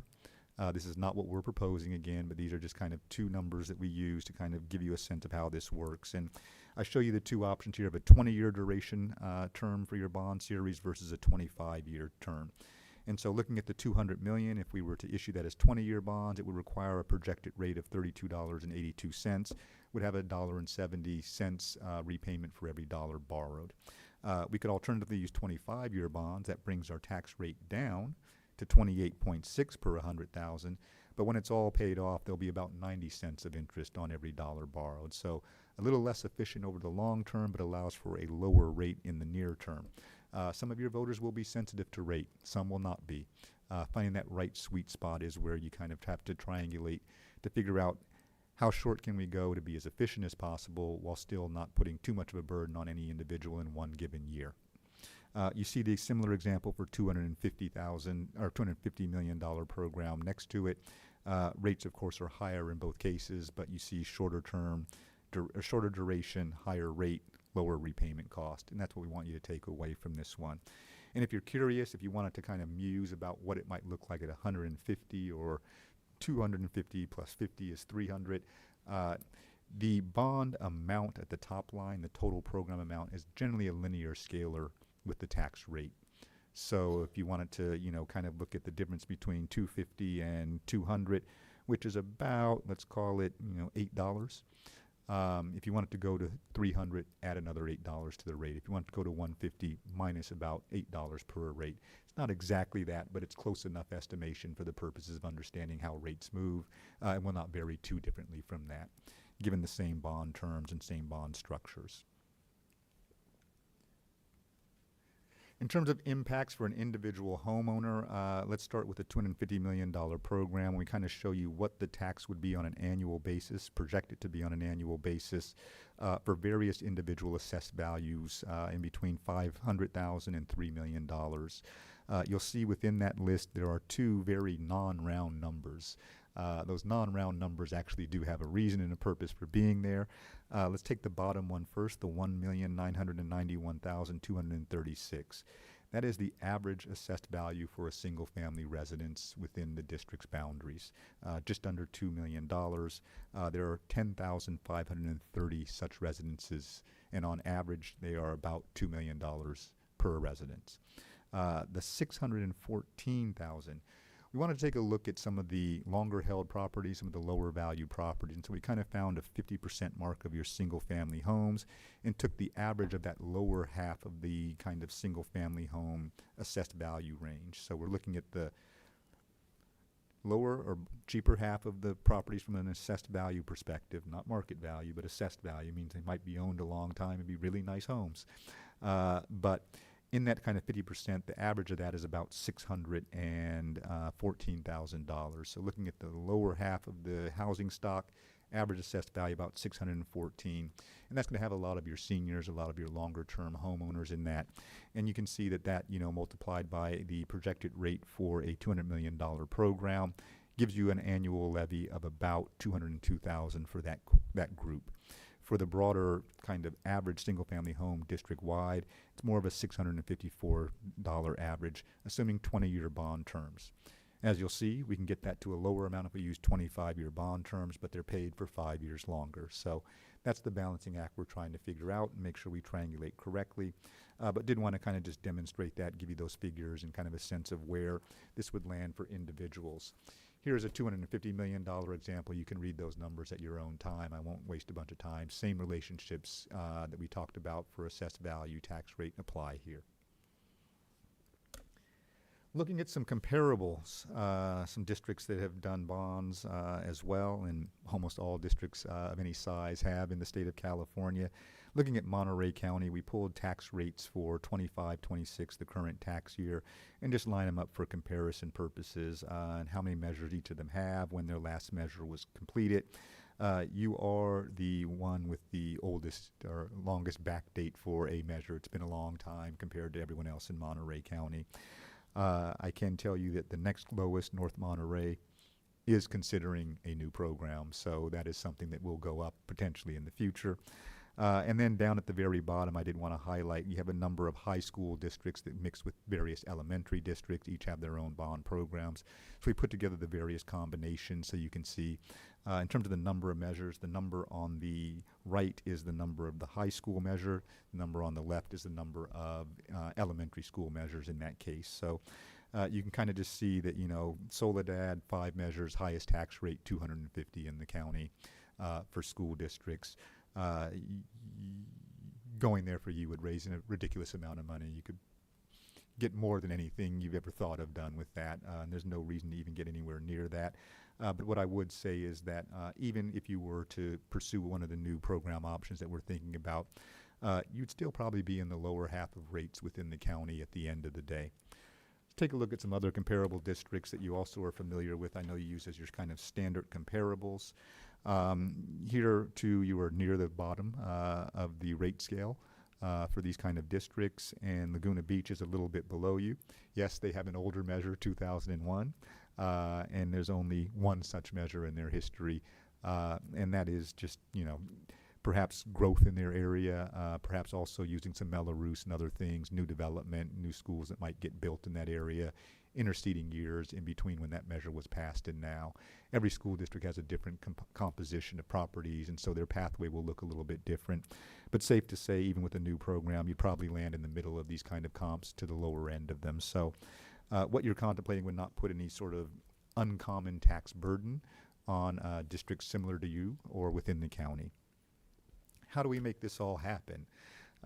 This is kind of informational stuff being provided today. I'm very, very pleased to hear you're going to work on a study session to prioritize, because really that is the crux of this, understanding what the projects are, being able to talk to them or talk to your constituents about them. And that's where the continued community partnership and outreach and engagement is an important piece, making sure everyone understands, keeping in mind there are people who are associated with your schools, but not all voters have a tie to the schools. And so making your case not just to your school population, but to the broader pantheon of voters who will be voting on this measure is important.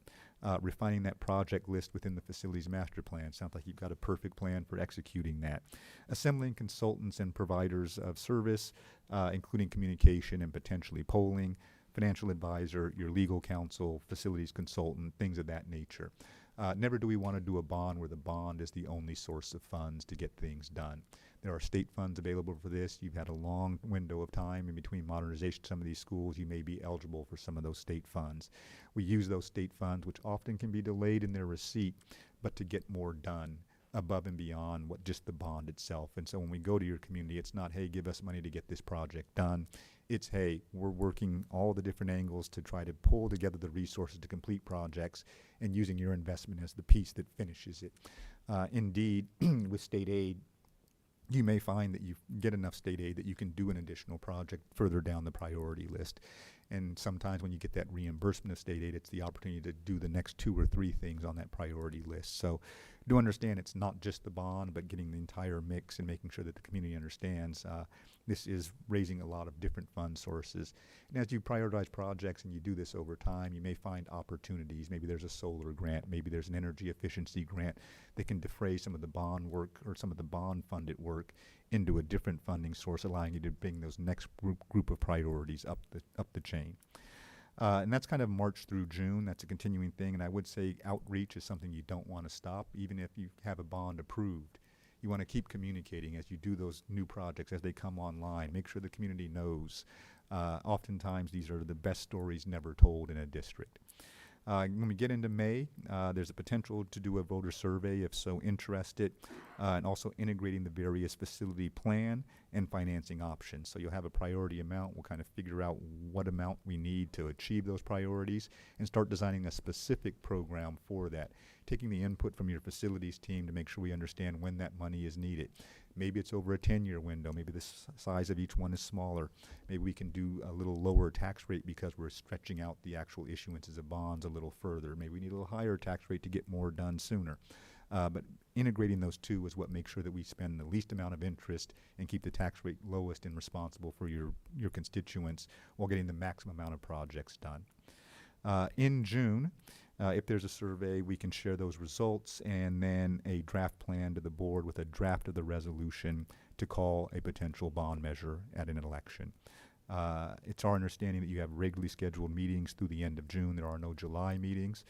The actual deadline to provide that resolution to county for consolidation on the ballot is August 7th, but we see your last board meeting as being June 17th prior to that, which would be the target date if you want to pursue a November 2024 measure at which we would consider approval of a resolution. So we'd have to have all of our work done before that, and ideally at that June 3rd so that we can share and conversate about the proposed measure before actually taking action.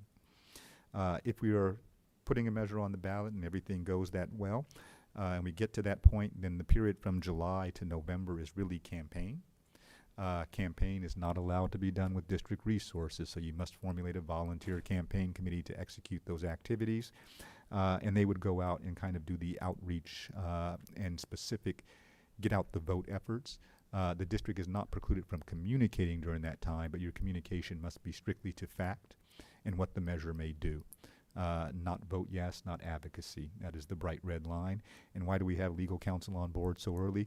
They review all of the communications to make sure that they meet that muster. That's one of the important things to have all those things reviewed so that we don't step over any lines. And then finally, the true date of truth is November 3rd, the election date. And so that is the kind of outline of a timeline for November. And keeping in mind with you guys being so far down the line on facility master plan, and getting to the point of prioritization, I often say these kind of projects take a year to complete. You've done a lot of the heavy lift work that has to be done in those first 6 to 8 months with the facility master plan being in place and communicating with your constituents already. So you are primed to proceed if you can find the right pathway and if the consensus is there to proceed. Accountability and oversight, just want to note that Prop 39 does come with a layer of taxpayer protections. It was something that was worked on not just by CDE, but also with the Howard Jarvis Taxpayers Association at the table. And so there are things such as a Citizens Oversight Committee. The Citizens Oversight Committee is responsible for reviewing the expenditure of projects, of bond funds, and making sure that the project list was met. And those projects were on the list. And so they look at each one of those projects. There's a performance audit and a financial audit as well each year that you're spending bond proceeds. So these funds do not... Oh, I'm so sorry. No worries. I was wondering. Okay, here we go. Got it. Right slide. There are audits required, both financial and performance. And then there is public reporting. The state of California has a system in which we input all expenditures that are made from bond funds so that they can be seen and transparent. The actual name for that is the Annual Debt Transparency Report. And so these are a variety of such things. Another highlight, under the auspices of Prop 39, you are not allowed to use bond funds for salaries or operating purposes. We don't take 30-year investments to pay for one-year activities. We like to match them to facilities which have a long duration in life. And so there are those restrictions. You can use them for construction, modernization, deferred maintenance, equipment, technology, infrastructure, and sustainability actions on campus. Key considerations for the board, just to summarize here, really good track record of fiscal stewardship. Your past bond programs look good. You have great ratings. You've done all the things that you should be doing to keep the tax rates low and save taxpayers money where you can. And conservative growth assumptions have ensured that your tax rates don't keep going up each year, but move downward. Trust me, people are always more comfortable when they go downward. I always joke, 1 cent up, you get 1,000 calls. $20 down, no one bothers you. And that's how you want it to be. Community readiness. You have an FMP in progress. You've set you're going to set a date for prioritization of those projects. There is a strong, you have strong tax-based growth, which provides for more than adequate bonding capacity. You have very low rates right now in terms of your tax rates for prior GO bonds. And really time is needed just for thorough community engagement and potentially getting some feedback from the community, not just the school community, but the broader voting community as well. And then bond program design. Once we have everything kind of figured out and know where we're going, we can look at these multiple options and narrow them down and really tailor it to what the expectation is, leaving enough flexibility, because I've been at this long enough to know that no construction project goes exactly as planned, but having that flexibility that's necessary while still being able to deliver on promises as expected to your voters, and really balancing kind of between the funding levels, the tax rates, and the repayment terms to get the most amount done at the least cost possible. Really committing to fiscally responsible structures is an important part in that design, and we may have some suggestions for additional provisions beyond what's in the code section, such as prohibiting use of capital appreciation bonds, or if we decide we want to use shorter term bonds, maybe making our maximum term 25 years, so we always keep the interest rates in the low and reasonably responsible range. We can certainly go out to 30 years, but that just costs more. If there's no good reason to, wouldn't encourage it. And so, with the conservative productions and things of that nature, that's what I kind of wanted to go over today, kind of how we triangulate, design a program, what protections are there, how that works.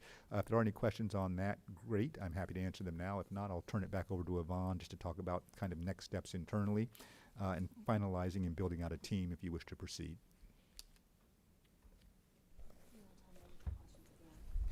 Yeah, we will take questions and public comment at the end of the presentation. Yes, we do have time planned for questions, but I just wanted to finish up these last 2 slides. And so I want to thank Shin for that very thorough presentation. He is very thorough. And but I want to make sure that we understand what was presented tonight, which was really just information. There's no commitments at this point. No bond is on the ballot, and we aren't making any commitments to the voters at this point in time. So the board tonight is being asked and this will be part of your discussion, is whether it wishes to authorize staff to engage professional consultants. So in order to move forward with this, we really do need some professional consultants for polling. We have done polls in the past. We'll figure out if we still need to do that. A bond counsel, as Shin mentioned, and state matching funds analysis. We had a state matching funds analysis done a few years ago, but that was prior to the Prop 2 being revised, and so we want to make sure that still applies. When we had that analysis done a few years ago, we were showing that we were eligible for, over time, and we're getting to that time, believe it or not, because we weren't eligible for state matching funds in the past, but we are getting to where we are. And so that study showed that we could access $18 million in state match funds. So we'll need to reach out to a consultant. It's a very complicated program. Every district that I'm aware of uses a consultant to help us access those matching state funds. So that by June, if you approve this, as you discussed this tonight, for us to hire some of these consultants, we will continue to analyze the situation, provide information to the board, have a board study as you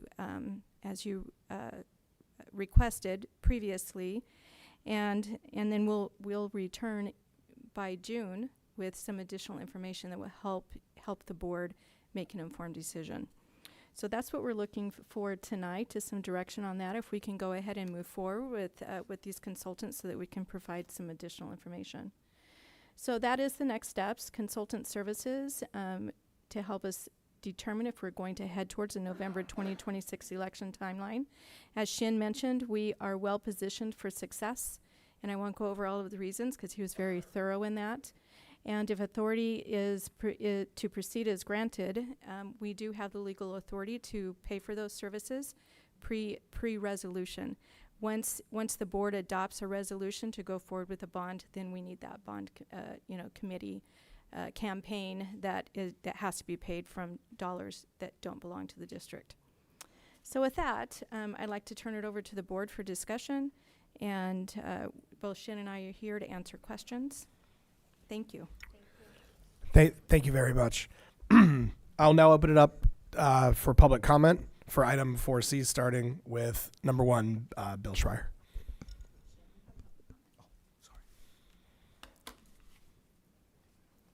Thought you all dodged that bullet, and here I am speaking. So it was really interesting hearing the presentation and the thoroughness and the extensive financial analysis, of which I have no expertise and I don't claim to have any. But I do know this. Every one of the members of this board sought the association's endorsement for your election, and unlike what you said, sir, about them not being able to do anything, Association of Carmel Teachers absolutely can lobby and canvass and be a strong partner in this. And that's never been the case in this district before, because we were kind of a vestigial organization in 2005. Probably couldn't even name who the president was then. So I hope that that's going to be taken into account, and actually having teachers out there, members of our association, advocating for this, lobbying for this, and talking about how we can partner if you decide to go forward on that. Thank you.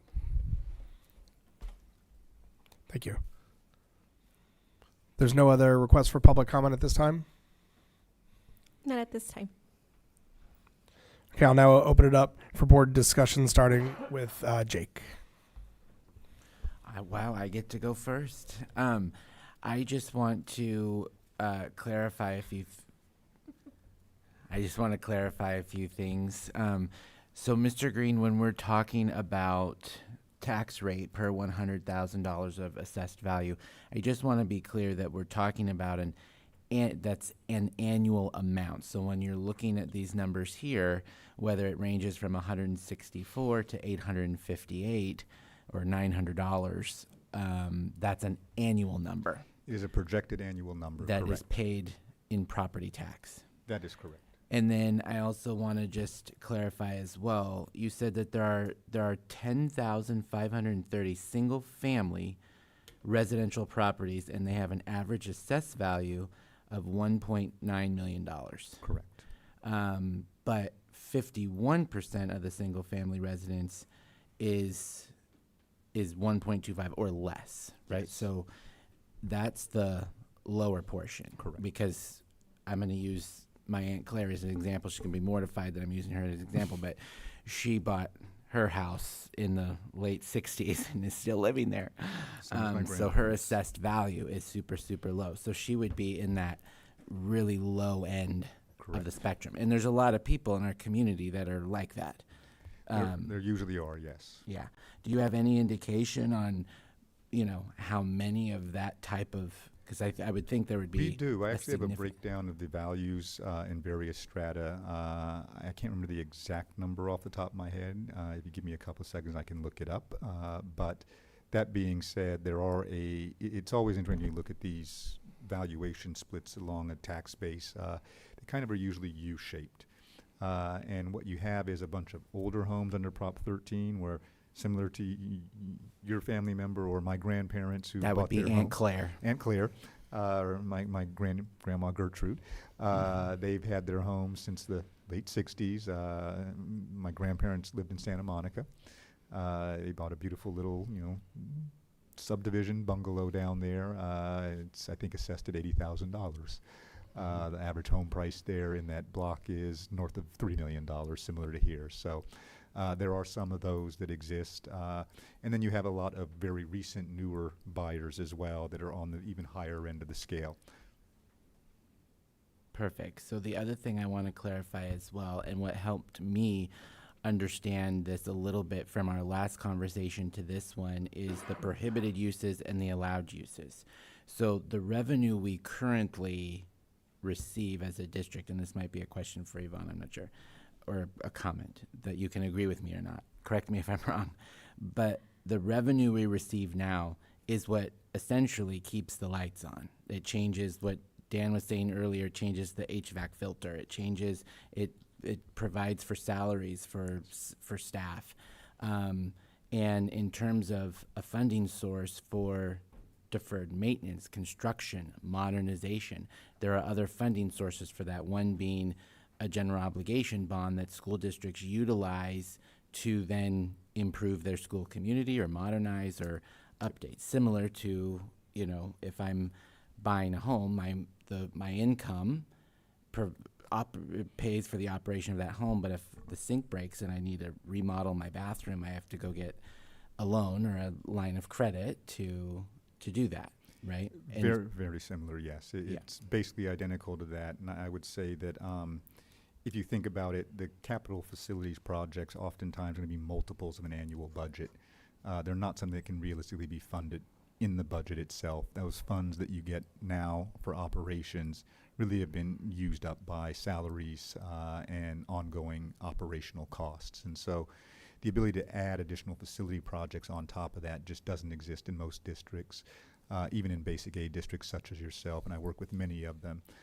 They all typically have a bond program to deal with the facilities and construction matters. Mhm. And even if those other basic aid district, and for Carmel, we could develop a bond program, but then, like you said earlier, and I'm sure those other schools that you work with, develop other sources of funding as well to go along with that. So we would essentially, if I'm hearing you correctly, we would do the same thing here. If we're looking to modernize and we're looking to bring our classrooms and everything to upgrade, then we develop a bond program, we develop other funding sources around that, and that is something that would happen here in Carmel. Would strongly encourage it. In most of the districts I've worked with, there usually is some combination of funding sources. There is a bond, there is state aid. If you're fortunate enough and have the right environment, philanthropic donations, grant opportunities, community support. Sometimes you'll find that, let's say at a high school, you have a CTE program. And your career tech education program, CTE, may need a specialized facility. Sometimes you can find those type of businesses or vendors in town that are willing to add support to that. And sometimes that support can be leveraged to garner additional federal grants. And really that's what it is you want to make a commitment to what you know you can do with a bond, and then you want to try to stretch beyond that as you develop these other sources and as they come in. Mm-hmm. And then I think my last question is going to be for Yvonne, but it sounds to me like if if a bond program were to proceed here in this district and were even come to fruition by the voters, there's a lot of oversight that comes with that: annual financial audits, annual performance audits, public reporting, and that sort of thing. Do we have the current staffing in place to take care of those items? Yes, we do, and I have been involved in that process in the past, so I'm very familiar with it. So Perfect. yes, we would be able to do that. And I understand that you're asking for some consulting services now, but that consulting services is only for the development of a potential bond program. That's correct. And then all of the other things that come with the bond, if that were to come to fruition, internal staff as it stands now can take care of that. Right, with those consultants that I mentioned earlier. Very good. Thank you. Thank you. Thanks, Jake. Sarah? Thank you again for a really thorough presentation. All this information is excellent. So I appreciate you also recapping the slides that you did during the last meeting to give us some good context for what you walked us through this evening. And Yvonne, I'd like to also thank you for your comments regarding what kind of I said before on the last presentation, but what the focus of this presentation is and what it's not. I would like the understanding out there that there is no bond on the ballot, as you mentioned, and tonight is not the night where we are determining that. So I think that needs to be abundantly clear, so the right messaging goes out into the community, exactly what we're doing here this evening. So thank you for stating that. And I just had one question regarding the process and potentially the timeline, actually related to the last slide, 17, I think it was, where you were talking about the rates. No, it was it was actually 17. Yeah, or 6. This one. Sorry, 18. Sorry. So when in the timeline or the process is the determination made whether we're doing 20-year or 25-year term? Because I didn't see that on the timeline where that happens. It's a design consideration. Okay. When we design the program. We have a target that we'll go after, and if the shorter the better. I've done this long enough to know that when we approve a bond measure, the economy, the local markets will not look like what they will for the duration of that program. You want some flexibility. But by targeting the lower duration, we basically are saying we're going to acquiesce to a slightly higher annual tax rate in exchange for a lower cost of funds. We can put in, and would have to be honored if we put it into a resolution, no bond should be in excess of 25 years in term. Might be something you could add to your measure to help add to protections. So this, if I'm understanding you, comes sort of after the fact, not during the process where we're determining the actual bond. Okay. Correct. We don't have to tell voters the exact term that we're going to use, but we understand that term plays into what the tax rate needs to be. Sure. Okay. That makes sense. Thank you for clarifying that. I appreciate it. Thank you. Thank you so much for this presentation. I think it's really important to highlight what it is that we are deciding here. If you could go to, I think, the second to last slide.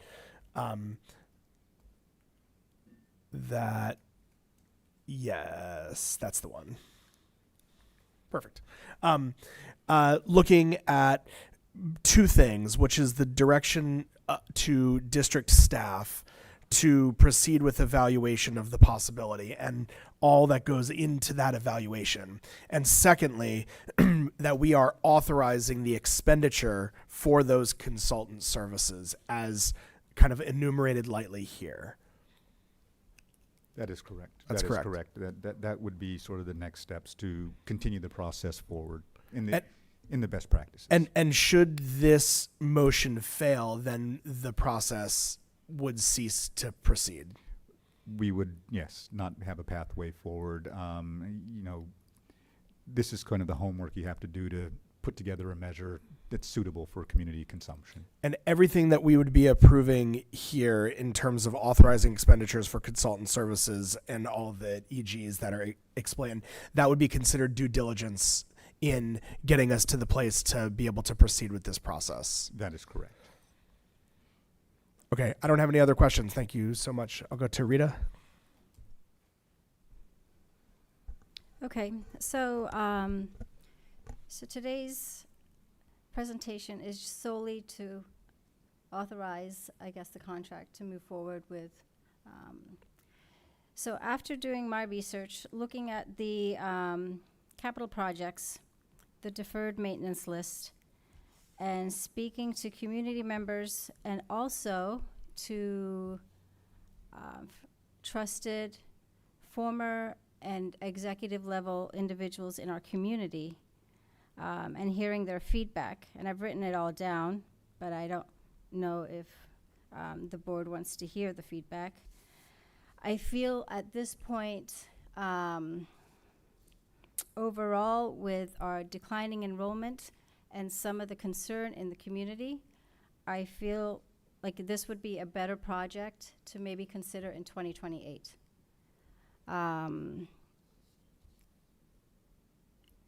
The community is still, they still want us to have a steady leadership. They want us to clean up all the lawsuits that we have on the books. They want us to build up political goodwill. There is taxation fatigue out there. I have talked to local community members with water, electricity, sales tax, gas prices going up. So I'm not saying I'm not interested in a bond. I feel like we do have projects that we need to look into and deferred maintenance that we need to take care of. But I think it's a little too soon to be moving forward with this. And I know in June of, I think June 24, I wasn't on the board, but I know there was a feasibility study done, and it was highly unlikely that the bond would pass at that time. Now I know 2 years have passed, and we're doing better. I do hear from the community that it feels like things have calmed down, and they would like us to continue with being fiscally responsible, stable leadership, and just showing, I guess, a good working relationship with the community. So at this time, I wouldn't be approving a $150,000 contract to move forward. Can I ask a question, just in the spirit of open discussion and debate? Sure. Given the thoroughness of the presentation that we just received Yes. this evening, and the depth of information that we are going to be seeking by approving expenditure to move forward with due diligence, and the questions that I asked around the necessary professional services that will advise us, is it possible that the information that you had leading up to this, until this, and that what the community might have been commenting on was incomplete? No, not necessarily. Even with the capital projects, we're tabling it to do a study workshop with the board. So I feel like I think we need a little bit more time to work through things. Right. So the question that I asked was around if we can continue to move forward if we do not approve this. If we do not approve this expenditure, we will not go to a study session on prioritization. We would not receive the information that would come from consulting and from legal advice, and we would not then have the sufficient information and due diligence to make a decision on whether or not to approve. So I just want to challenge the premise that moving forward with this stage would be the time to stop the process, because that would be all breaks, versus approving, because I would speak in favor of approving this expenditure and getting us to a place of full information with the professional advice and consulting. And then if even after all of that feedback comes with actual data-driven feasibility, that we would then be able to make a more fully informed decision based on professional advice instead of solely, which will involve some community involvement, especially when we have a study session that the community would be an open meeting. that we would end up with more fully informed insight to make a decision on moving forward with a bond resolution. Yeah, I understand what you're saying, and I feel like internally we can do things. I don't think we're at the stage of hiring a consultant. I mean, we're talking about we're talking about a $200 million bond. Like, I don't know, we're not going to go out for that, or we're just kind of discussing that as a number. But at 1.7, that's $340 million to the community. I mean, these are big dollars that we're looking into. And I know we're going to pare it down, and I'm sure we're going to come to a number that would be more palatable for our community. But I think we have work to do before we hire a consultant. What do you imagine that work would be? Well, one question that a community member had for me was the deferred maintenance. They would like us to put aside more money for deferred maintenance. And I did ask that question, and so we put $200,000 a year for deferred maintenance. And the age of our buildings, I mean, you need different deferred maintenance for a 1-year-old building to a 5 years, 7 year, 10-year old building. So you need different amounts for the buildings. So that's one thing one community member has said, that they'd like to see us have. And I know I did talk to them, and I said, when I was on the board before, I know Dan Paul had an Excel spreadsheet with all our buildings and 1, 3, 5 year. I don't know if you recall that, Dan, at all. And so I did try to explain that, but they would like to see a more robust deferred maintenance plan and more money going towards that. And so that's just like one example. I mean, so that. Can I make a comment sure. really quickly? I for the record, we are making sweeping statements about the community, and Well, these are people I I'm think talking that to. that's incredibly subjective based on your conversations. So I believe that we should have a discussion as a board, but I think making sweeping statements I think that's A, inaccurate, and I think B, if we want to make statements about how the community feels, we need to go about that in a way with a third party, and whether that's a survey, whether that's different levels of analysis. But I feel like putting misinformation or putting information out there that is incredibly subjective is hurtful to all of us, because Matt may hear something, I may hear something, and it might not match up, but I don't know if that's the general feeling, nor does he. So again, I'm really concerned about the generalization of this, when if we're gonna make decisions, they should be data-driven. And I know Sharon had the survey that was done a few months ago, which we can talk about that data, but I'm just very cognizant about making these comments about the community. Well, my job is to protect the district and make sure when we go out for a bond, it passes. Because if a bond does not pass, that will set us back many years. We cannot go out again for a long time. So it's very important that that we get it right. I don't disagree that we shouldn't get it right. To go out for a bond, I'm saying. I think that's all of we our should wait job till is to protect the 2028. district. I don't think that's your job alone. So, slowing down the conversation for just a second, because it's important that everyone has an opportunity to speak. We have a very clear motion that is going to be before us today, and I hear that you're speaking in opposition to the motion, and I'm challenging the premise that we are doing our due diligence by seeking feasibility, that we are moving forward with data information.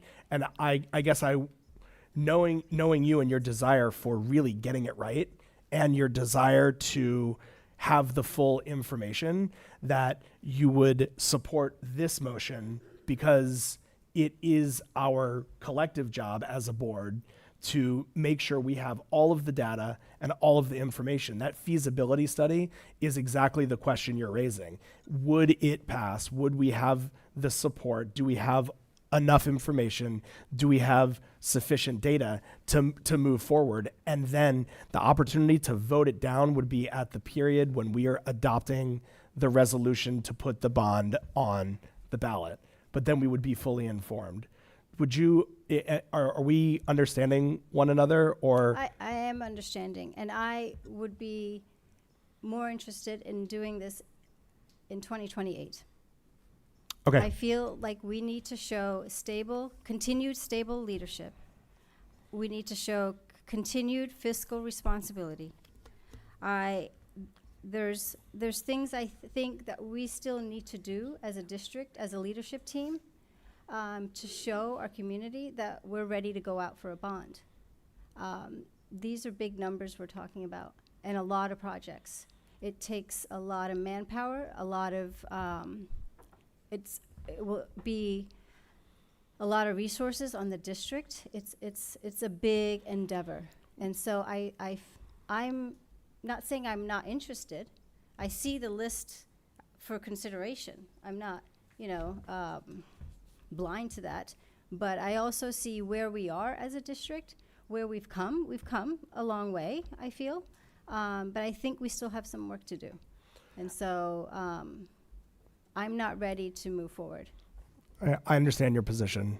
I would add one other element to what all of our obligation is, and that is to the students. And when I look at a list, when I look at both of these lists and the type of education we desire to provide, the growth and the advancement for every student, it's easy to get caught up in how big of a number this is, but we are looking to the community to support the advancement of the facilities of this district for our really sole purpose, and that is to advance education for every student. So I think this is important that we have the feasibility, that we get the information that would come from approving this expenditure, so that way we can move forward collectively, fully informed for the students of this district. Protecting the district is certainly a priority. Being fiscally responsible for our taxpayers is also a priority. But to what end? To the end of educating students. I'll conclude my comment. If you have any rebuttal, I'm happy to. No, I'm good. Okay, thank you.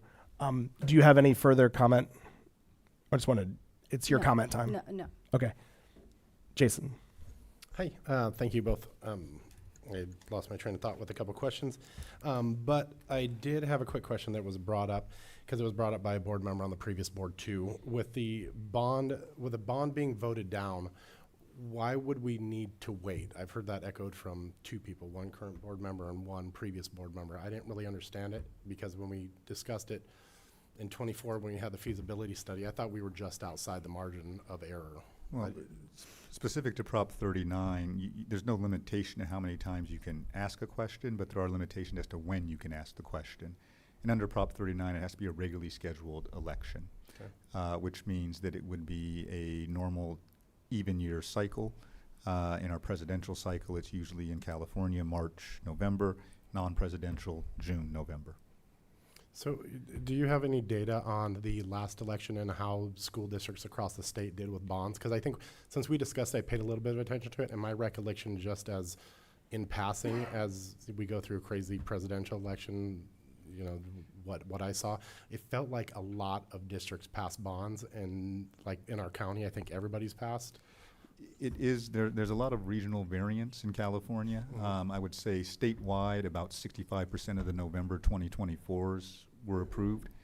We've had cycles where the approval rate's been as high as 80%. We've had cycles where the approval rate's been as low as kind of the 50% mark. And really it kind of depends on a variety of things and kind of who's on the ballot, what specific areas we're talking about in California. Yeah, and the as far as numbers, let me get this right. For example, a person with the $500,000 is going to cost $164 per year, less than $15 a month. What is their tax rate just at $500,000? The 1%, so they'd be at like $5,000. That's correct. And we're asking them to pay an additional $150 to get us $200,000 to spend for the betterment of student and staff in our community. That is one way to guise it, yes. Okay. Yes. Yeah, and I think that's pretty much all the questions. Oh, I did have one question, and it doesn't matter for this conversation, I don't think, but when we looked at the slide with Soledad and then the basic aid districts, some of them have over the $60 per $100,000. Is that because they've passed multiple measures? Correct. Okay, so you're not limited Not over a time you total. can go higher, but okay, I Each thought we were individual limited to that question. total looking into the future, so that makes sense a lot. Each Okay. individual question, each individual measure under Prop 39 has a limitation on the rate. You can have as many measures as you'd like. In fact, some of the other districts in the county have done multiple measures on the same ballot to allow themselves more than the statutory rate limits. Okay. Oh, that's an interesting way to work it up, but okay. Yeah, it's not something we would recommend as a best practice, but it is something, if you have a very small tax base, that might make sense. And it seems like you could probably choose projects on one and not projects on the other, and then you find the support of the other ones. Okay.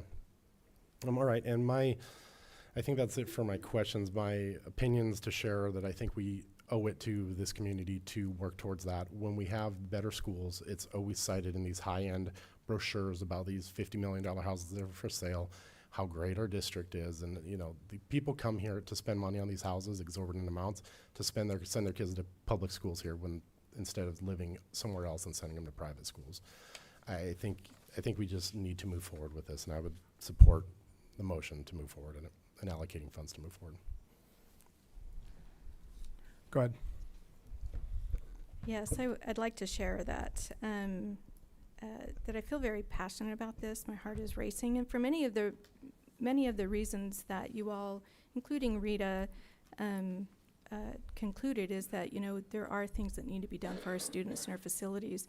We have facilities that are over 80 years old, and it's not just like a house, where a house can certainly survive, you know, well beyond 100 years. But with a facility, there's hundreds of people in and out every day using the facilities. It's used from early in the morning until late at night, and so they wear.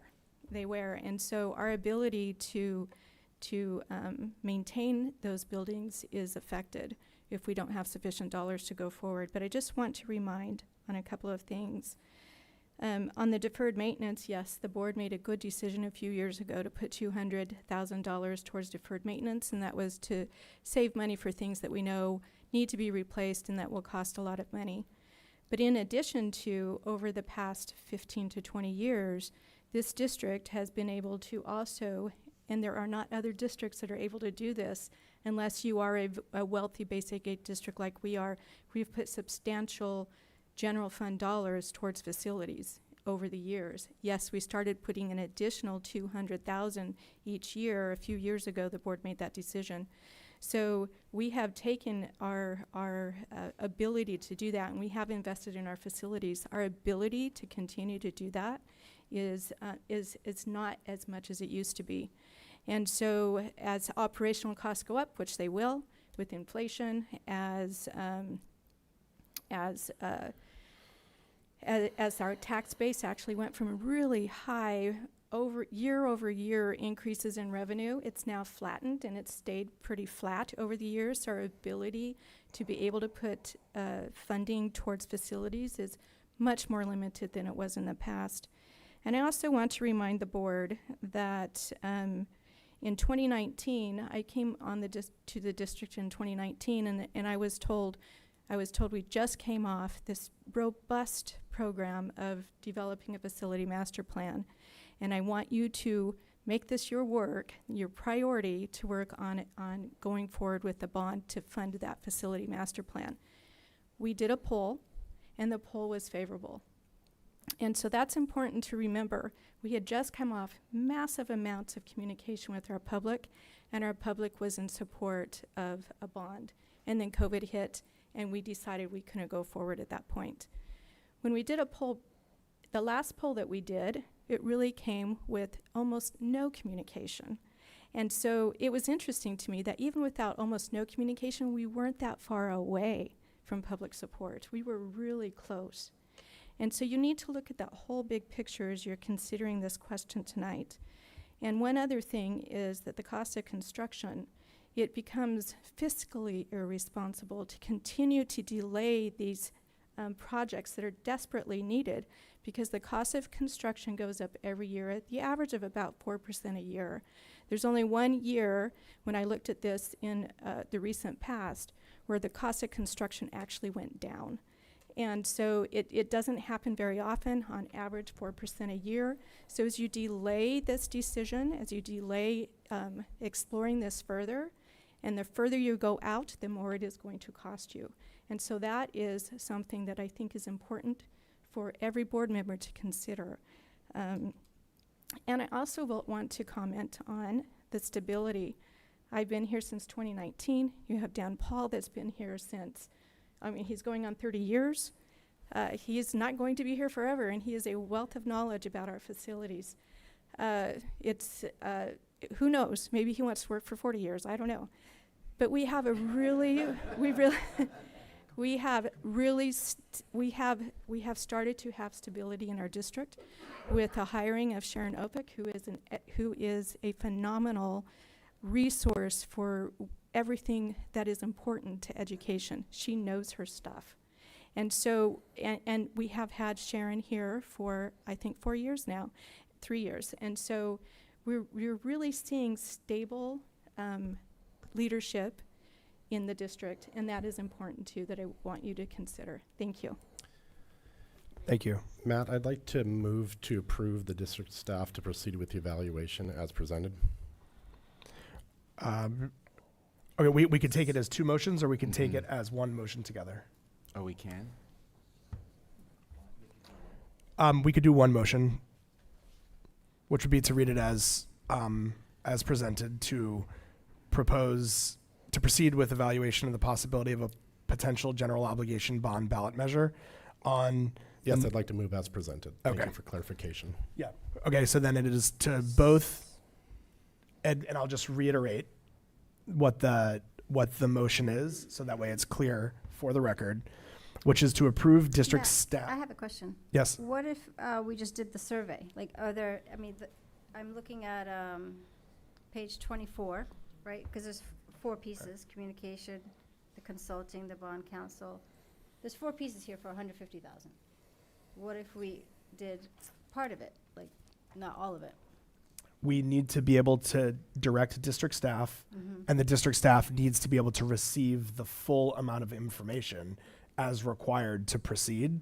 So I don't believe we could piecemeal it. And it's 140 in the maximum presentation that I see. And I would like to Yes. highlight that the pieces do fit together in such a way that the survey is typically something that you will want to have your communication team opine on. You want to have your bond counsel review for legality of the questions, making sure we're not asking things that can't be done. And so it is a bit of a collaborative process to get a good survey instrument into the field that really is informative across the board. Thank you. I'm going to reiterate the motion, and I'll seek a second.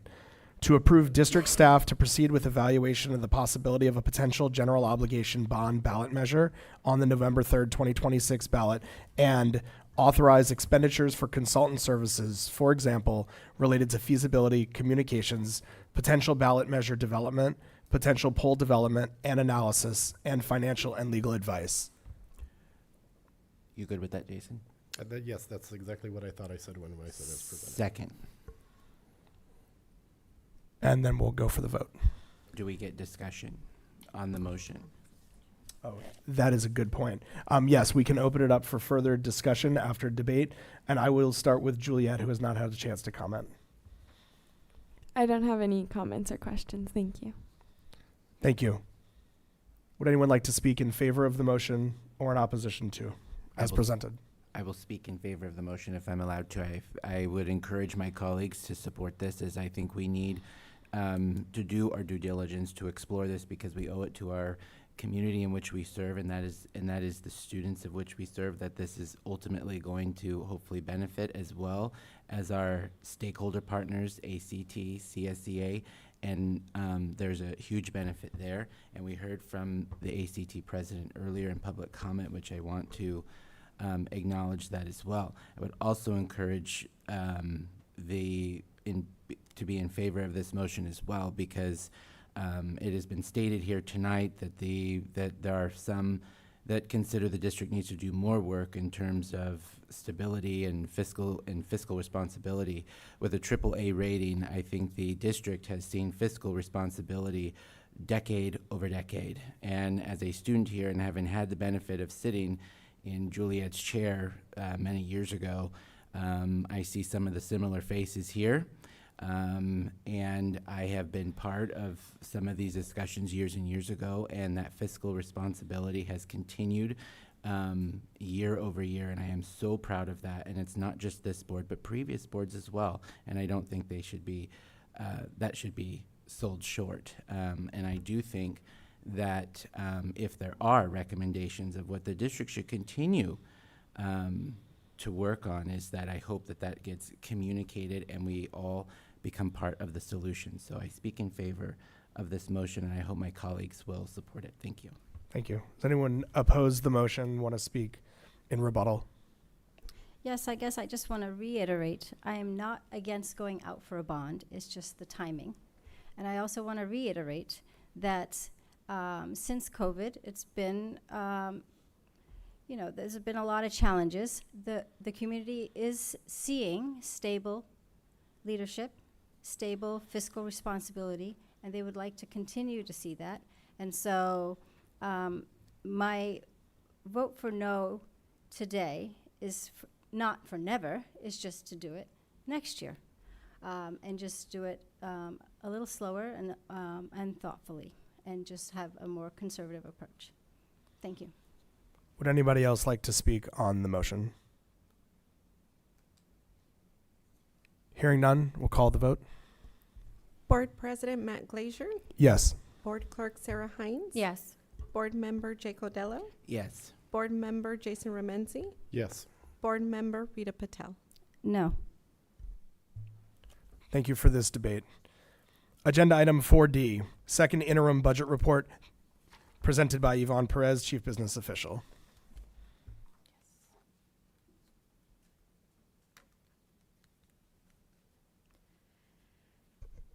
Okay. So tonight, I am pleased to present the second interim financial report to fiscal year 25-26.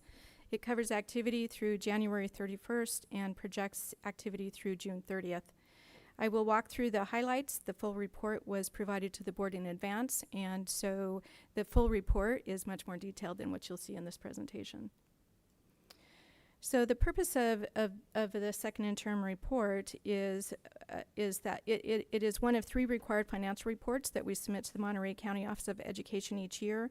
Its primary purpose is for the board to certify the district's ability to meet its financial obligations. This year and the next 2 years, we will meet our financial obligations, so you have before you tonight a positive certification. Fund balance and reserve policy. Our reserve policy goes beyond the state minimum. The state requires 3%. We maintain 5% for economic uncertainty, totaling $4.5 million. As a basic aid district, we also carry an additional $16.3 million for property tax volatility, bringing our total board required reserve to $20.8 million.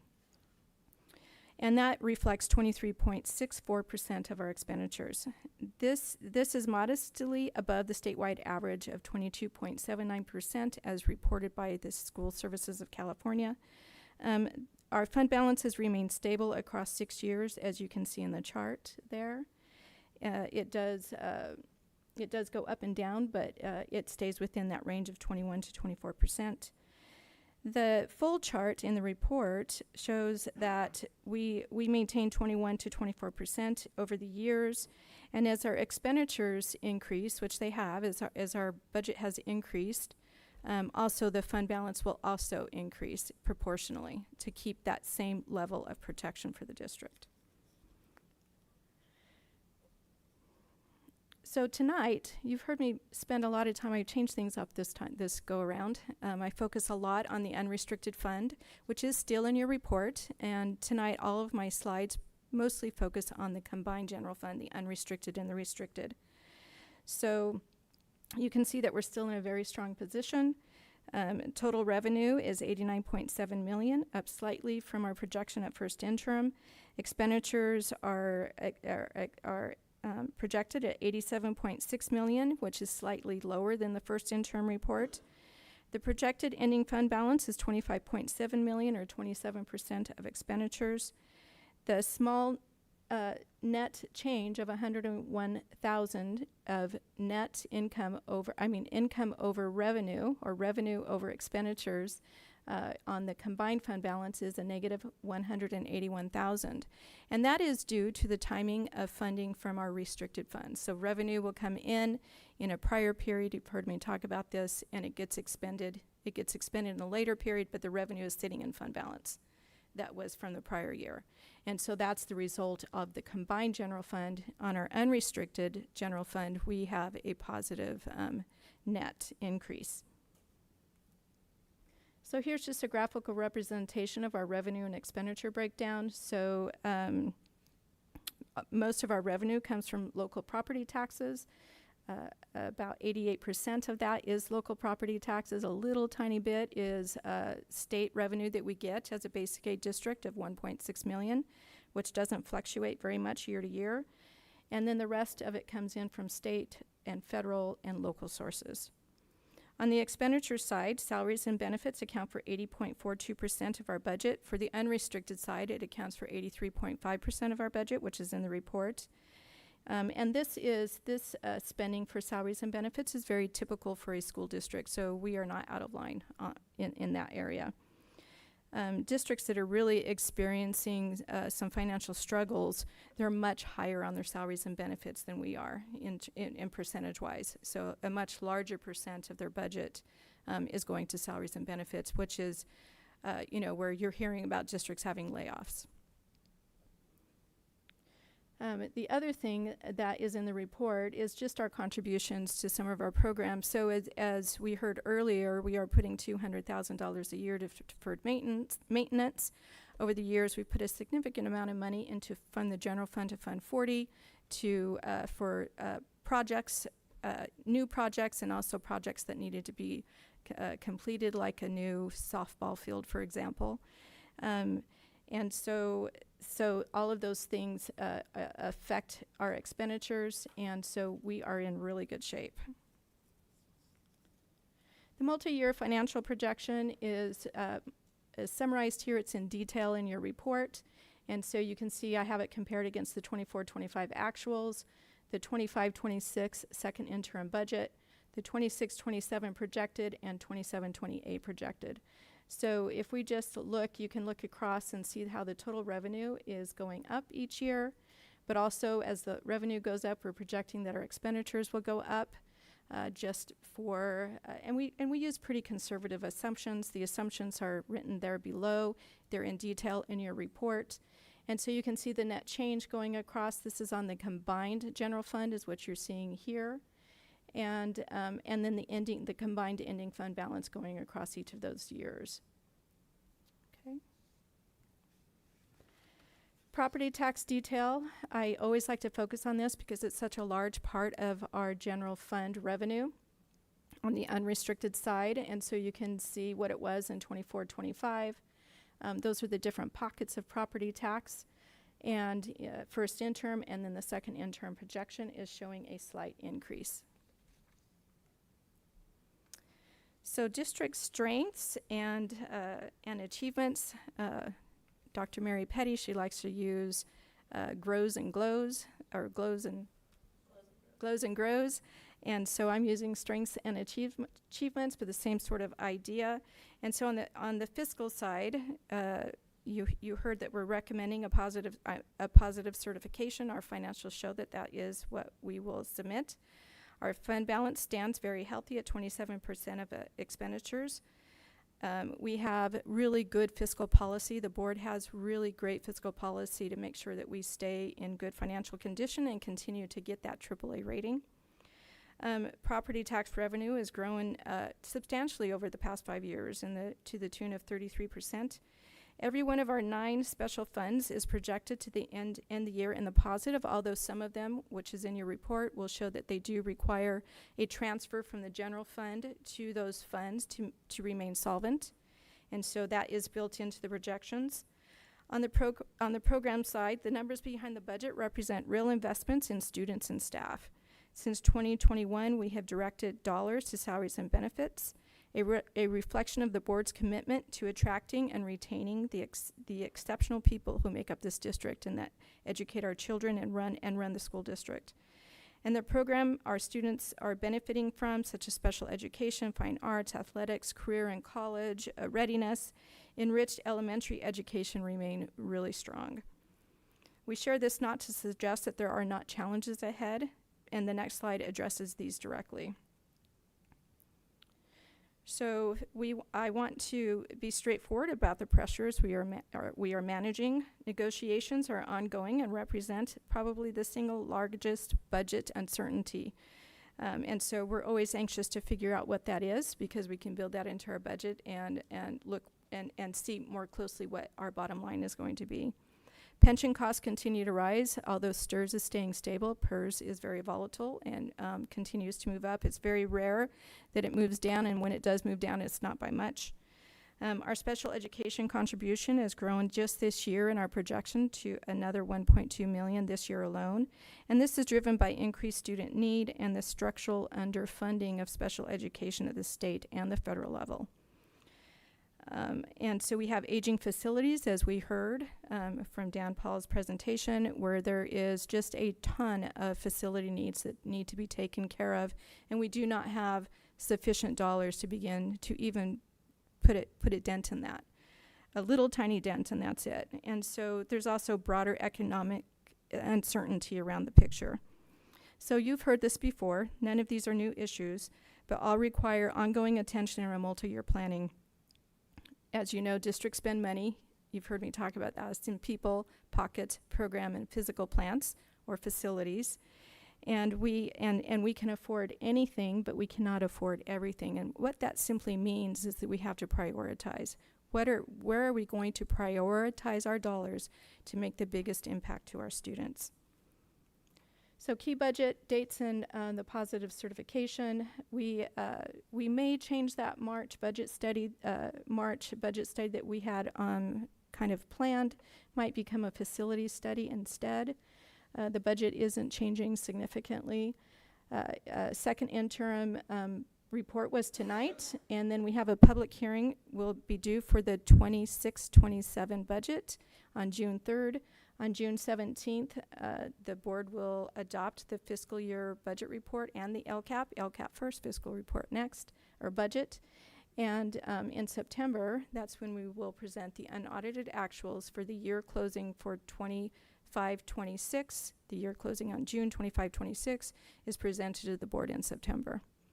And that concludes my presentation. Thank you. The board will now open for public comment for item 4D, starting if there are. There's none at this time. Thank you. I'll now open it up to board discussion, starting with Sarah. Thank you and your team for your presentation, Yvonne. I do like the new slide layout. Looks good. And I just want to thank you for continuing to be clear and transparent about our budget and the expenditures, and specifically about what our fiscal strengths are and where the challenges are, because I think those are all very real. And I appreciate, again, you just being crystal clear about where we are fiscally. So thank you for the presentation. I don't have any questions. I have one question. A couple slides back, you mentioned that there are special funds that, to remain solvent, will need to be funded by general fund dollars. Mm-hmm. Could you just speak to that? I kind of missed that. Yeah, it is in the bigger report. Okay. And so we have the child, our child early childhood education program is not solvent on its own, and so we do contribute a large amount of money to that, to about $1 million. And then we also have adult ed has been doing okay. Child nutrition, in the past couple of years, it's been able to support itself. We are projecting that it will not, and so that's requiring a transfer from the general fund. And then the other two things are deferred maintenance, so we transfer money for that. The source of deferred maintenance is the general fund dollars. And then any projects that we have in Fund 40, right now we are not planning any additional transfers of Fund 40. All of the projects are in progress, and those funds have already been transferred so that the dollars are where they need to be to construct those projects. And then the last one is OPEB, and that's other post-employment benefits, which supports retiree benefits that we have according to our bargaining agreements. Thank you. Your mastery of this information and being able to answer that question with such specificity is indicative of what you do and how lucky we are to have you in this role. Thank you very much for your clarity. Thank you for this presentation. Thank you. Tarita? Yes, thank you for the presentation. I also like the new layout. It was easy to read and understand. Just a quick question on our challenges, though. On that challenge slide, you have the enrollment decline and projected to continue to decline to 2,060 by 2027-28. Where do we get that data from? What's that based on? Because it's getting... yeah, so to by 27-28. Yeah. So I spend a bit of time, I would say, on enrollment projections, and we have a method that's a very common used, acceptable, best practice method, which is a cohort method, student survival cohort method. And basically that means we look at the grades rolling down, but we also consider how much came in from the prior year, how many people left, or how many more came in. And so that's how that in a nutshell kind of works. And so what I've done is already in the report, there is an enrollment projection that was included at the last report period. And so just very simply rolling it down by grade into that year, not using a survival cohort method for that necessarily, but rolling that down by grade, it will show that we will decline. And so it does bring its own challenges, although it doesn't bring financial challenges like other districts have. Yeah. It certainly brings other challenges, and I think that's more in terms of program. We only have so viability. many students for the programs that we're offering, and what generates the greatest interest and also generates the greatest impact to our students. So I think there's all sorts of conversations when you have that situation. All right. No, that's it. I think it was a very thorough presentation. I appreciate all your hard work, and thank you. Yes, and before you vote tonight, I forgot to recognize the fiscal services team. And if you'll give me just a second, I always want to mention them because they are dedicated professionals who work behind the scenes every day. And they're responsible for ensuring that every number in this document is accurate, every deadline is met, and every compliance requirement is satisfied. And we always have good audit reports. Even though once in a great while we might have an audit finding, essentially we have really good audit reports. So each of these individuals have incredible skill, attention to detail, and a genuine commitment to the district. Robin Voss, who's in the audience, she leads that team with exceptional professionalism, and I am grateful for everything that team does. It keeps us on solid financial footing, and thank you for allowing me to make those comments. Matt, I have one more question. Go ahead, Rita. And I think I have been asking this question every single time. Just it's for the public because they kind of review things on surface level sometimes and not digging deep into it. So on your summary, on your report, certification report, out of some of there's met and then not met. Is there anything that you think we need to highlight or look into or consider for? Okay. No, not at this point. Thank you. You're welcome. Thank you. Continuing with board discussion with Jason. Thank you, Yvonne, for the new simplified report. I really did like it, and I look forward to the addition of your recognition slide for your team again. Okay, thank you. It was great. Thank you. Jake?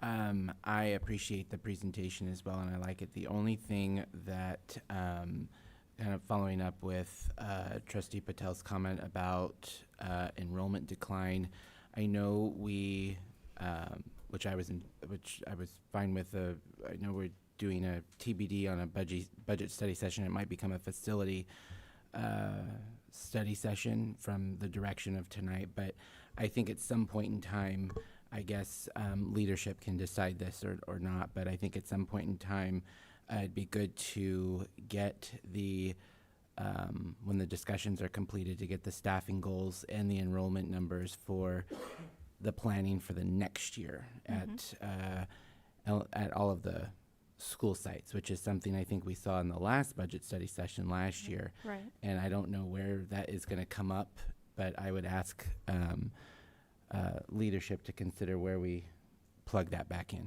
Okay. Thank you, Sarah. Oh, I think I already won. You started. Oh, yes, I did. Juliet. Juliet, any comments on this introduction? Yeah, thank you very much for your presentation. I really liked the format as well. It's very digestible, and you definitely got a lot of information in there. And it's all very important for everyone to understand. So I think being able to understand it, it's very nice to be able to see exactly where all the money is going and exactly what's happening. So thank you so much for your work. Thank you. Thank you very much. Oh, we have an action item, which is to approve the second interim budget report with a positive certification. I'll make a I motion. move to approve the second interim budget report with a positive certification.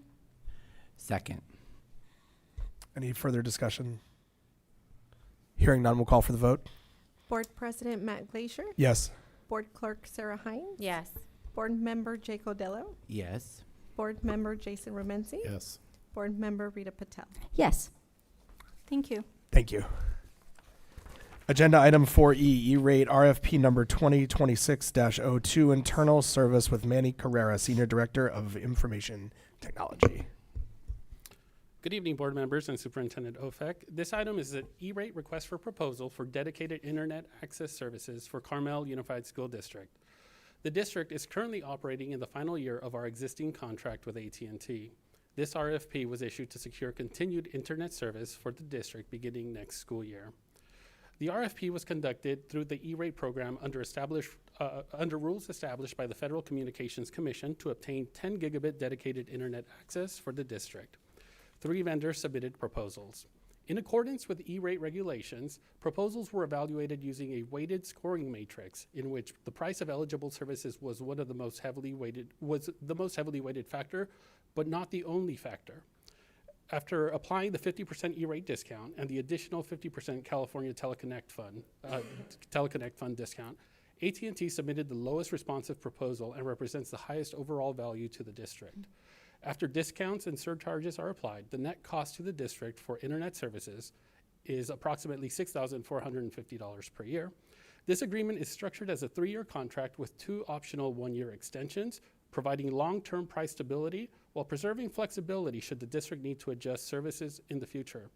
Staff recommends the board authorize the district to award the contract to AT&T for 10 gigabit dedicated internet access services under RFP 2026-02, contingent on approval of funding by USAC and the California Teleconnect Fund.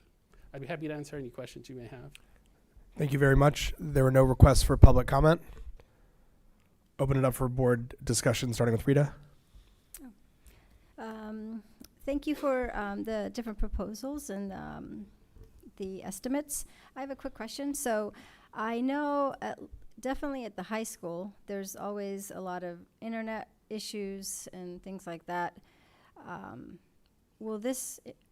Have they improved their network, or will there be any improvements at all at the high school?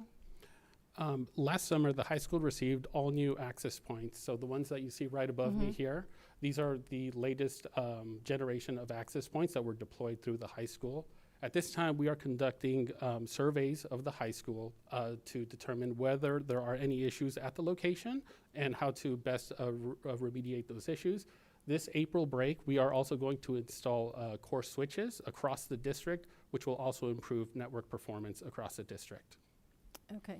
And so approving this today, if there were issues or you find issues from the survey, would the district have any recourse, or I guess, are we not expecting any, issues? I suppose the best way, this is just access to the internet. Also in play are the equipment, so our switches and routers, our access points as well. We also have a wide area network contract with AT&T. So determining whether just the internet access was the issue, or whether the issue resided with equipment or elsewhere, I think that would be important in determining next steps for remediation. The purpose of structuring this as a 3-year deal with 2 optional 1-year extensions is so that if we get to the end of year 3 and we identify the need for higher bandwidth, we could then resubmit a request for proposal at a higher bandwidth and speed. Okay, all right, thank you. Manny, just piggybacking on Rita's question, it seems there's some confusion about network topology and where it goes. So do we have problems with internet connectivity at the high school? I thought our issue was pretty much the Wi-Fi network, which would be a separate layer of it. So the Wi-Fi network was remediated.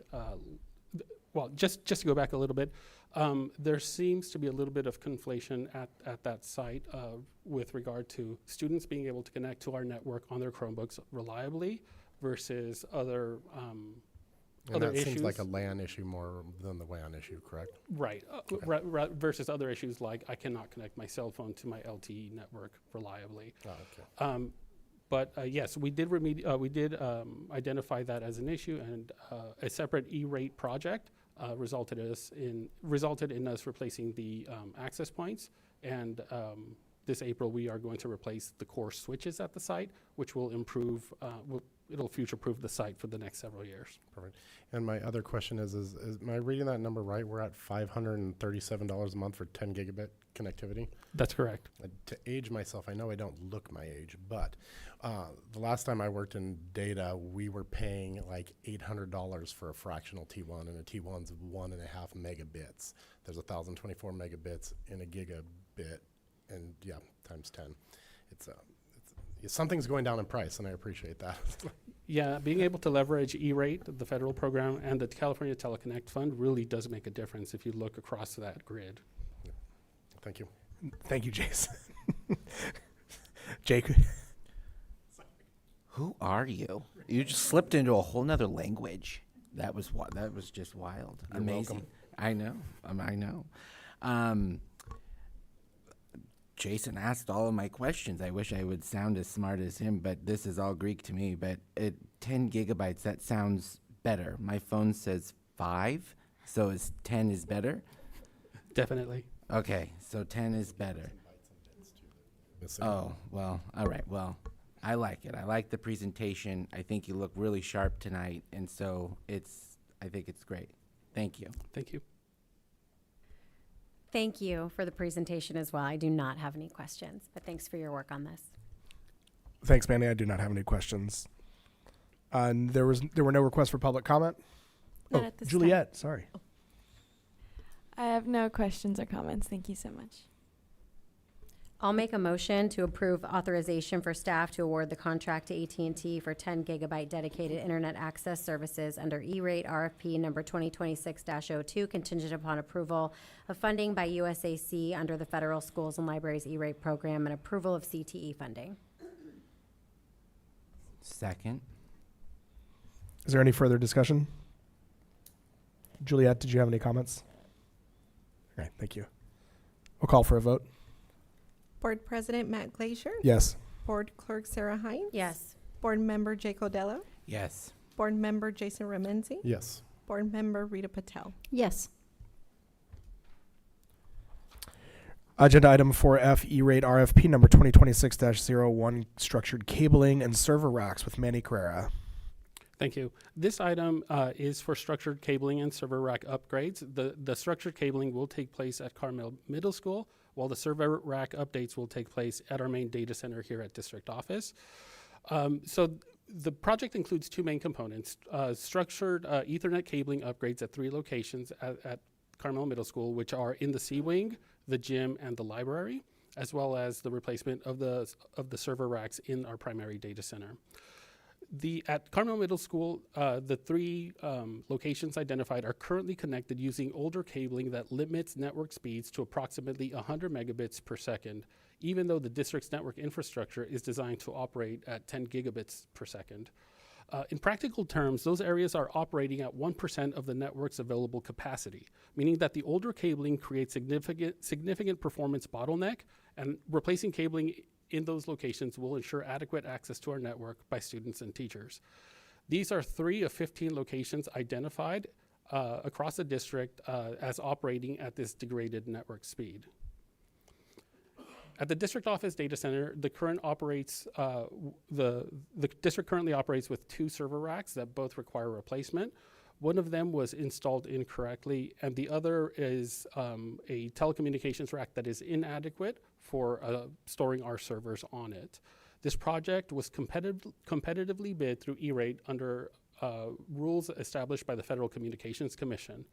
3 vendors submitted proposals. Unlike traditional requests for proposals where the district is generally required to select the lowest responsive bid, E-Rate rules allow districts to evaluate proposals on a weighted scoring matrix, provided that price is the most heavily weighted factor. After evaluation, Advanced Communications received the highest overall score and is recommended as the best overall value for the district. Our matrix is attached to the board item. The total project cost is $121,014.47, with an estimated net district cost of approximately $60,507 after 50% E-rate discounts. Staff recommends that the board authorize the district to award RFP 2026-01 to Advanced Communications contingent upon E-rate funding approval. With that, I'd be happy to answer any questions. Thank you. There were no requests for public comment on this item, so I'll start with board discussion with Jason. So the difference to the district is the $3,200 that we're looking at, or approximately. From the 57,000 up to the 60,000 is what you're recommending? That is correct. Okay. And then what are, okay. Yeah, I have no other questions. Thank you. Jake? I have no further questions. Thank you. Sarah? Thank you. No further questions. Rita? No questions. Thank you. Juliet? I have no questions. Thank you. I have no questions. Can I receive a motion? I'll go ahead and make a motion to approve authorization for staff to award the bid and contract for RFP 2026-01 to Advanced Communications in the amount of $121,000, $114.47. Is that correct? Yes. Yes. Contingent upon E-rate funding approval. I'll second. Is there any further discussion? I would discuss further because I have a lot of geek questions, but you guys embarrassed me last time, so I will defer. Thank you for that. Board President Matt Glazier. Yes. Board Clerk Sarah Hines. Yes. Board Member Jake Odello. Yes. Board Member Jason Remenzi. Yes. Board Member Rita Patel. Yes. Thank you all. Good night. Thank you, Manny. Agenda item 4G, declaration of need for fully qualified educators with Craig Chavez, Human Resources Officer. I'm excited to follow all of those amazing administrators in the presentations today.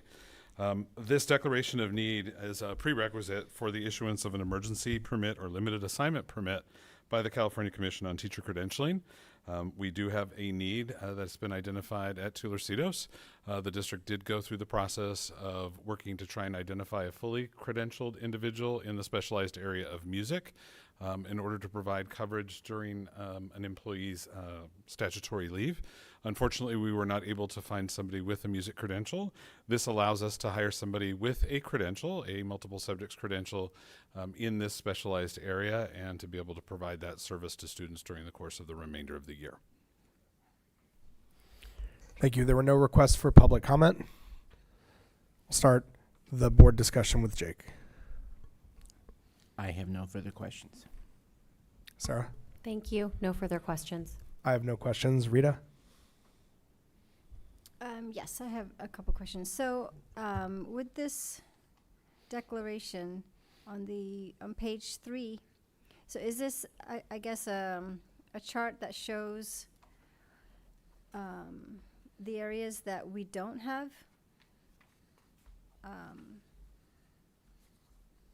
We don't have a credentialed teacher for that subject matter? So not necessarily. Okay. So in some cases, for example, like music and home economics, those are areas in which we do have to apply for some specializations while individuals are allowed to complete the requirements to gain the full credentials. They do have a base credential in all of those circumstances. In other cases, specifically when we bring this to you typically at the end of the year in preparation for the coming year. They are guesses, and they are the best guess, and our attempt is to try and put information here so that way we don't have to come back every single time if we run into a situation in which we're able to not identify somebody with a full credential in that area. Okay. Typically, individuals have training and background within that area, but not the specialized credential just yet. Okay. And so for what we're here presented with today, is this temporary, just till the end of the year? That is correct. Okay, so the district will continue to look for. So the individual is this out gonna on a coming back. statutory leave, Yeah, will return. Okay, it will return. Yes. Okay. All right. Thank you. You're welcome. Question. I'm sorry. Can Go we ahead. go back? Yep. I just this. It says it's a revised document. So this document's already been here, correct? And we're just revising it to add that one music person, correct? That is correct. It comes as an initial at the beginning of the year, and then it is revised if we need to bring it back for any specialized reason. I believe this is the second time I've had to bring it back this year. Yep. Any further questions? Jason? I have no questions, thank you. Juliet? I have no questions, thank you. Entertain a motion.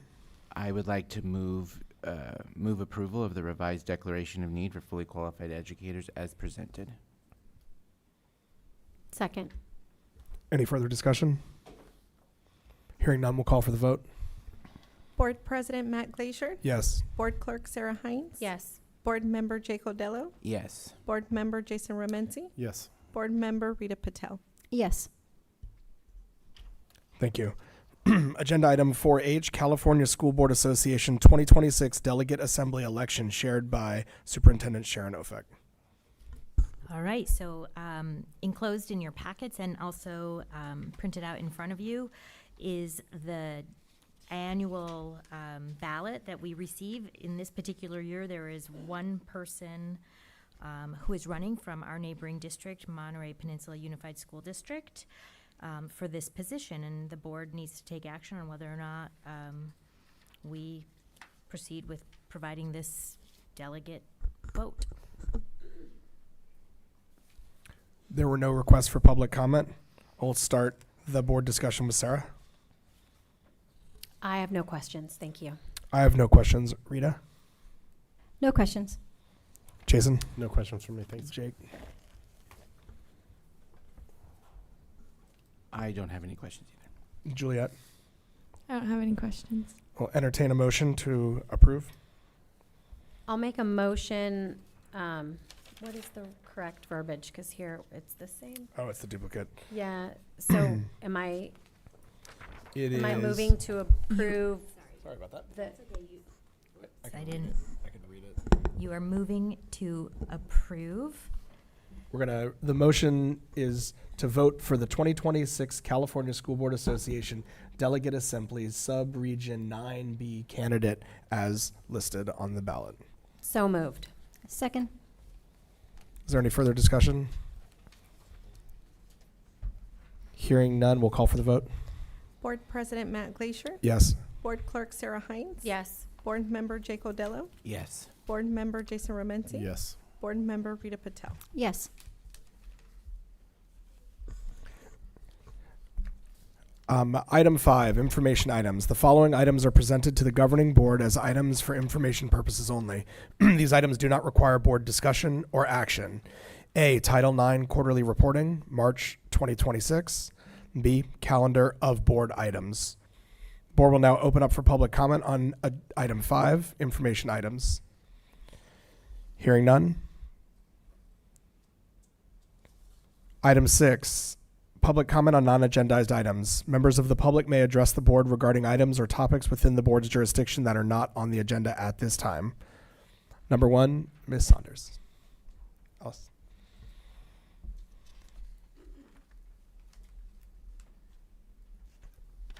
Hi, my name is Alice Saunders. I would like to first say thank you to everyone that is here dedicating their time to the education of our children in this community.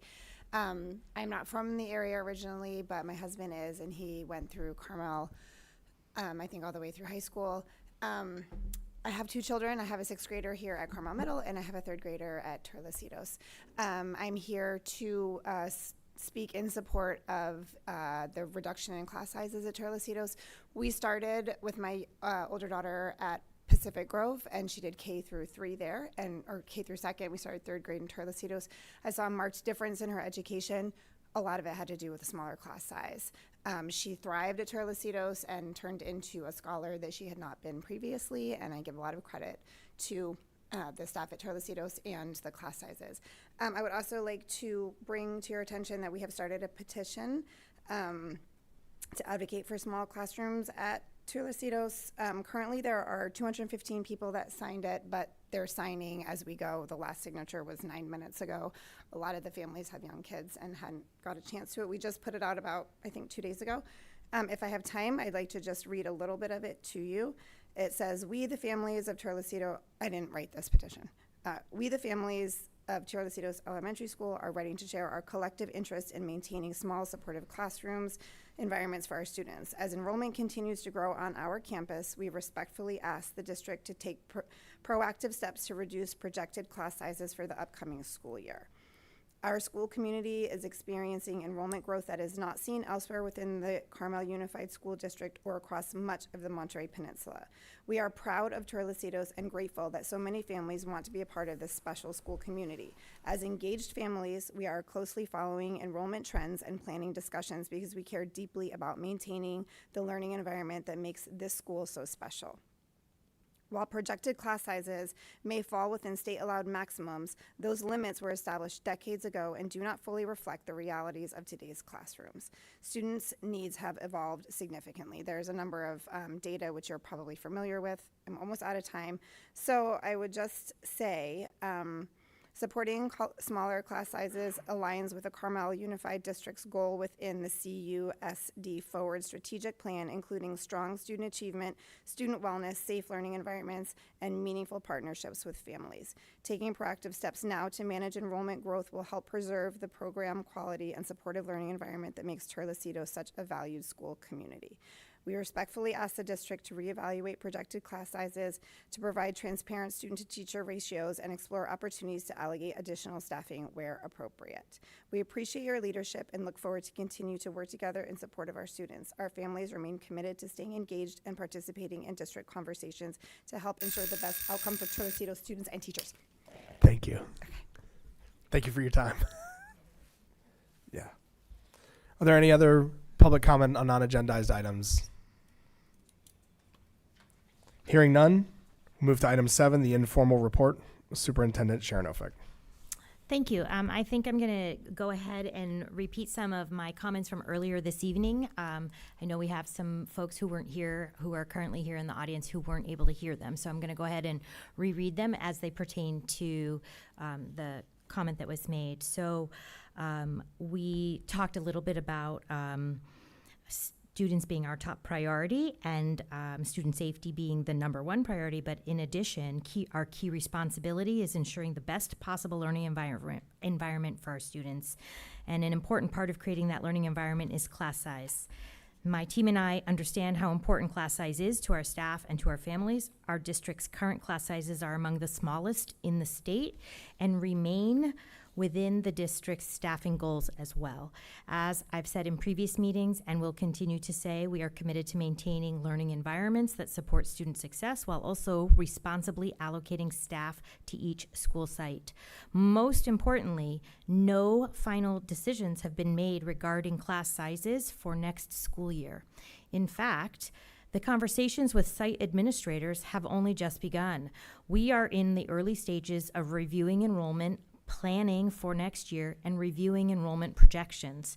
Enrollment for next school year only opened last week on March 2nd, and the information gathered from families who complete the enrollment process plays a key role in informing all of our future decisions. So I encourage everyone to participate in that process sooner rather than later.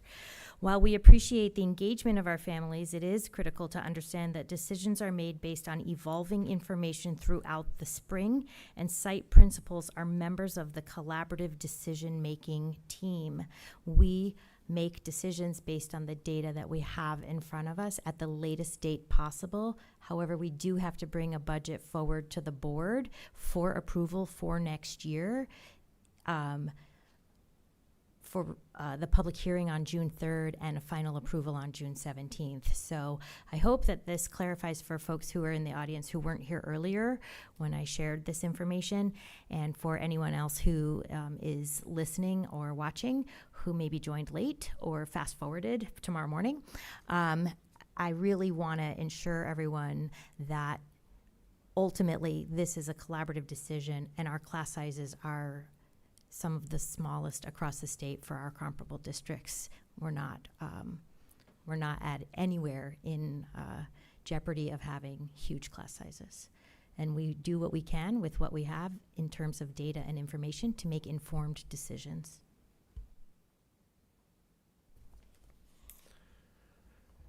Next item is agenda item 8, board committee reports.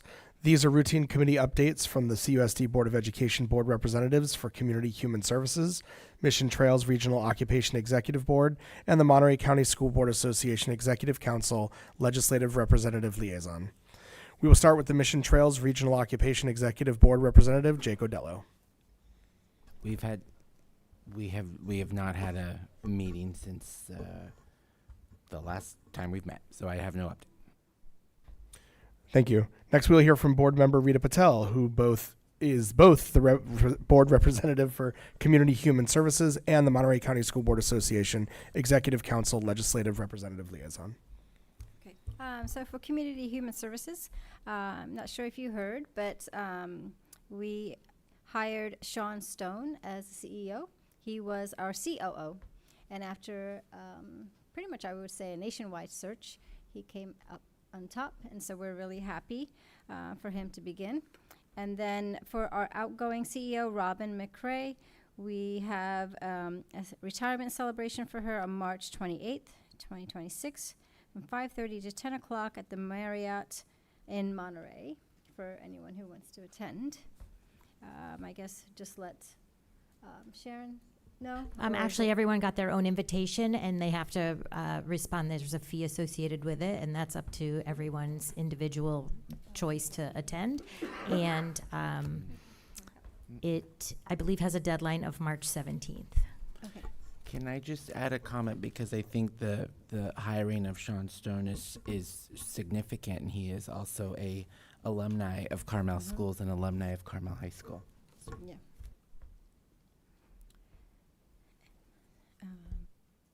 Okay, so that's CHS, and then with MCSBA, just a reminder that there's a Brown Act training on Monday, March 16th. It's a virtual training from 5:30 to 7:30. Thank you. I'll just add that that's what you have to tell me about, because I have to get you registered.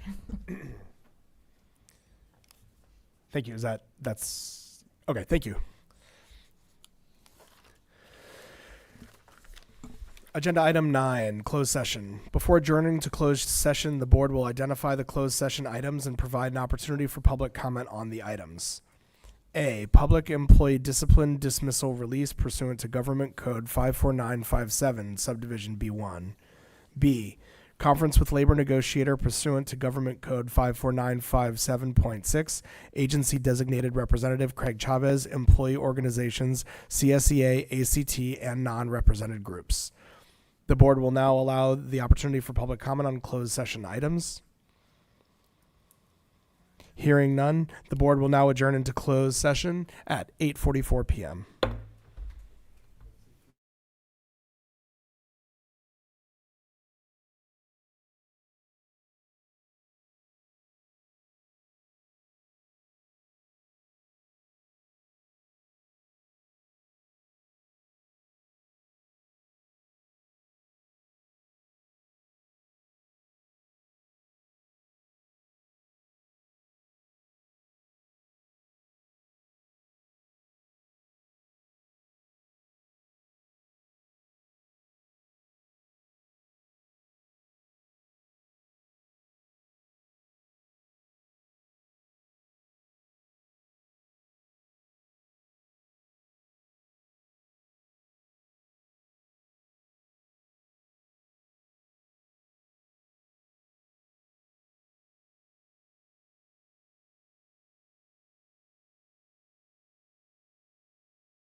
Coming out of closed session, the board reports the following. For item 9A, the board received an update from district staff and provided direction.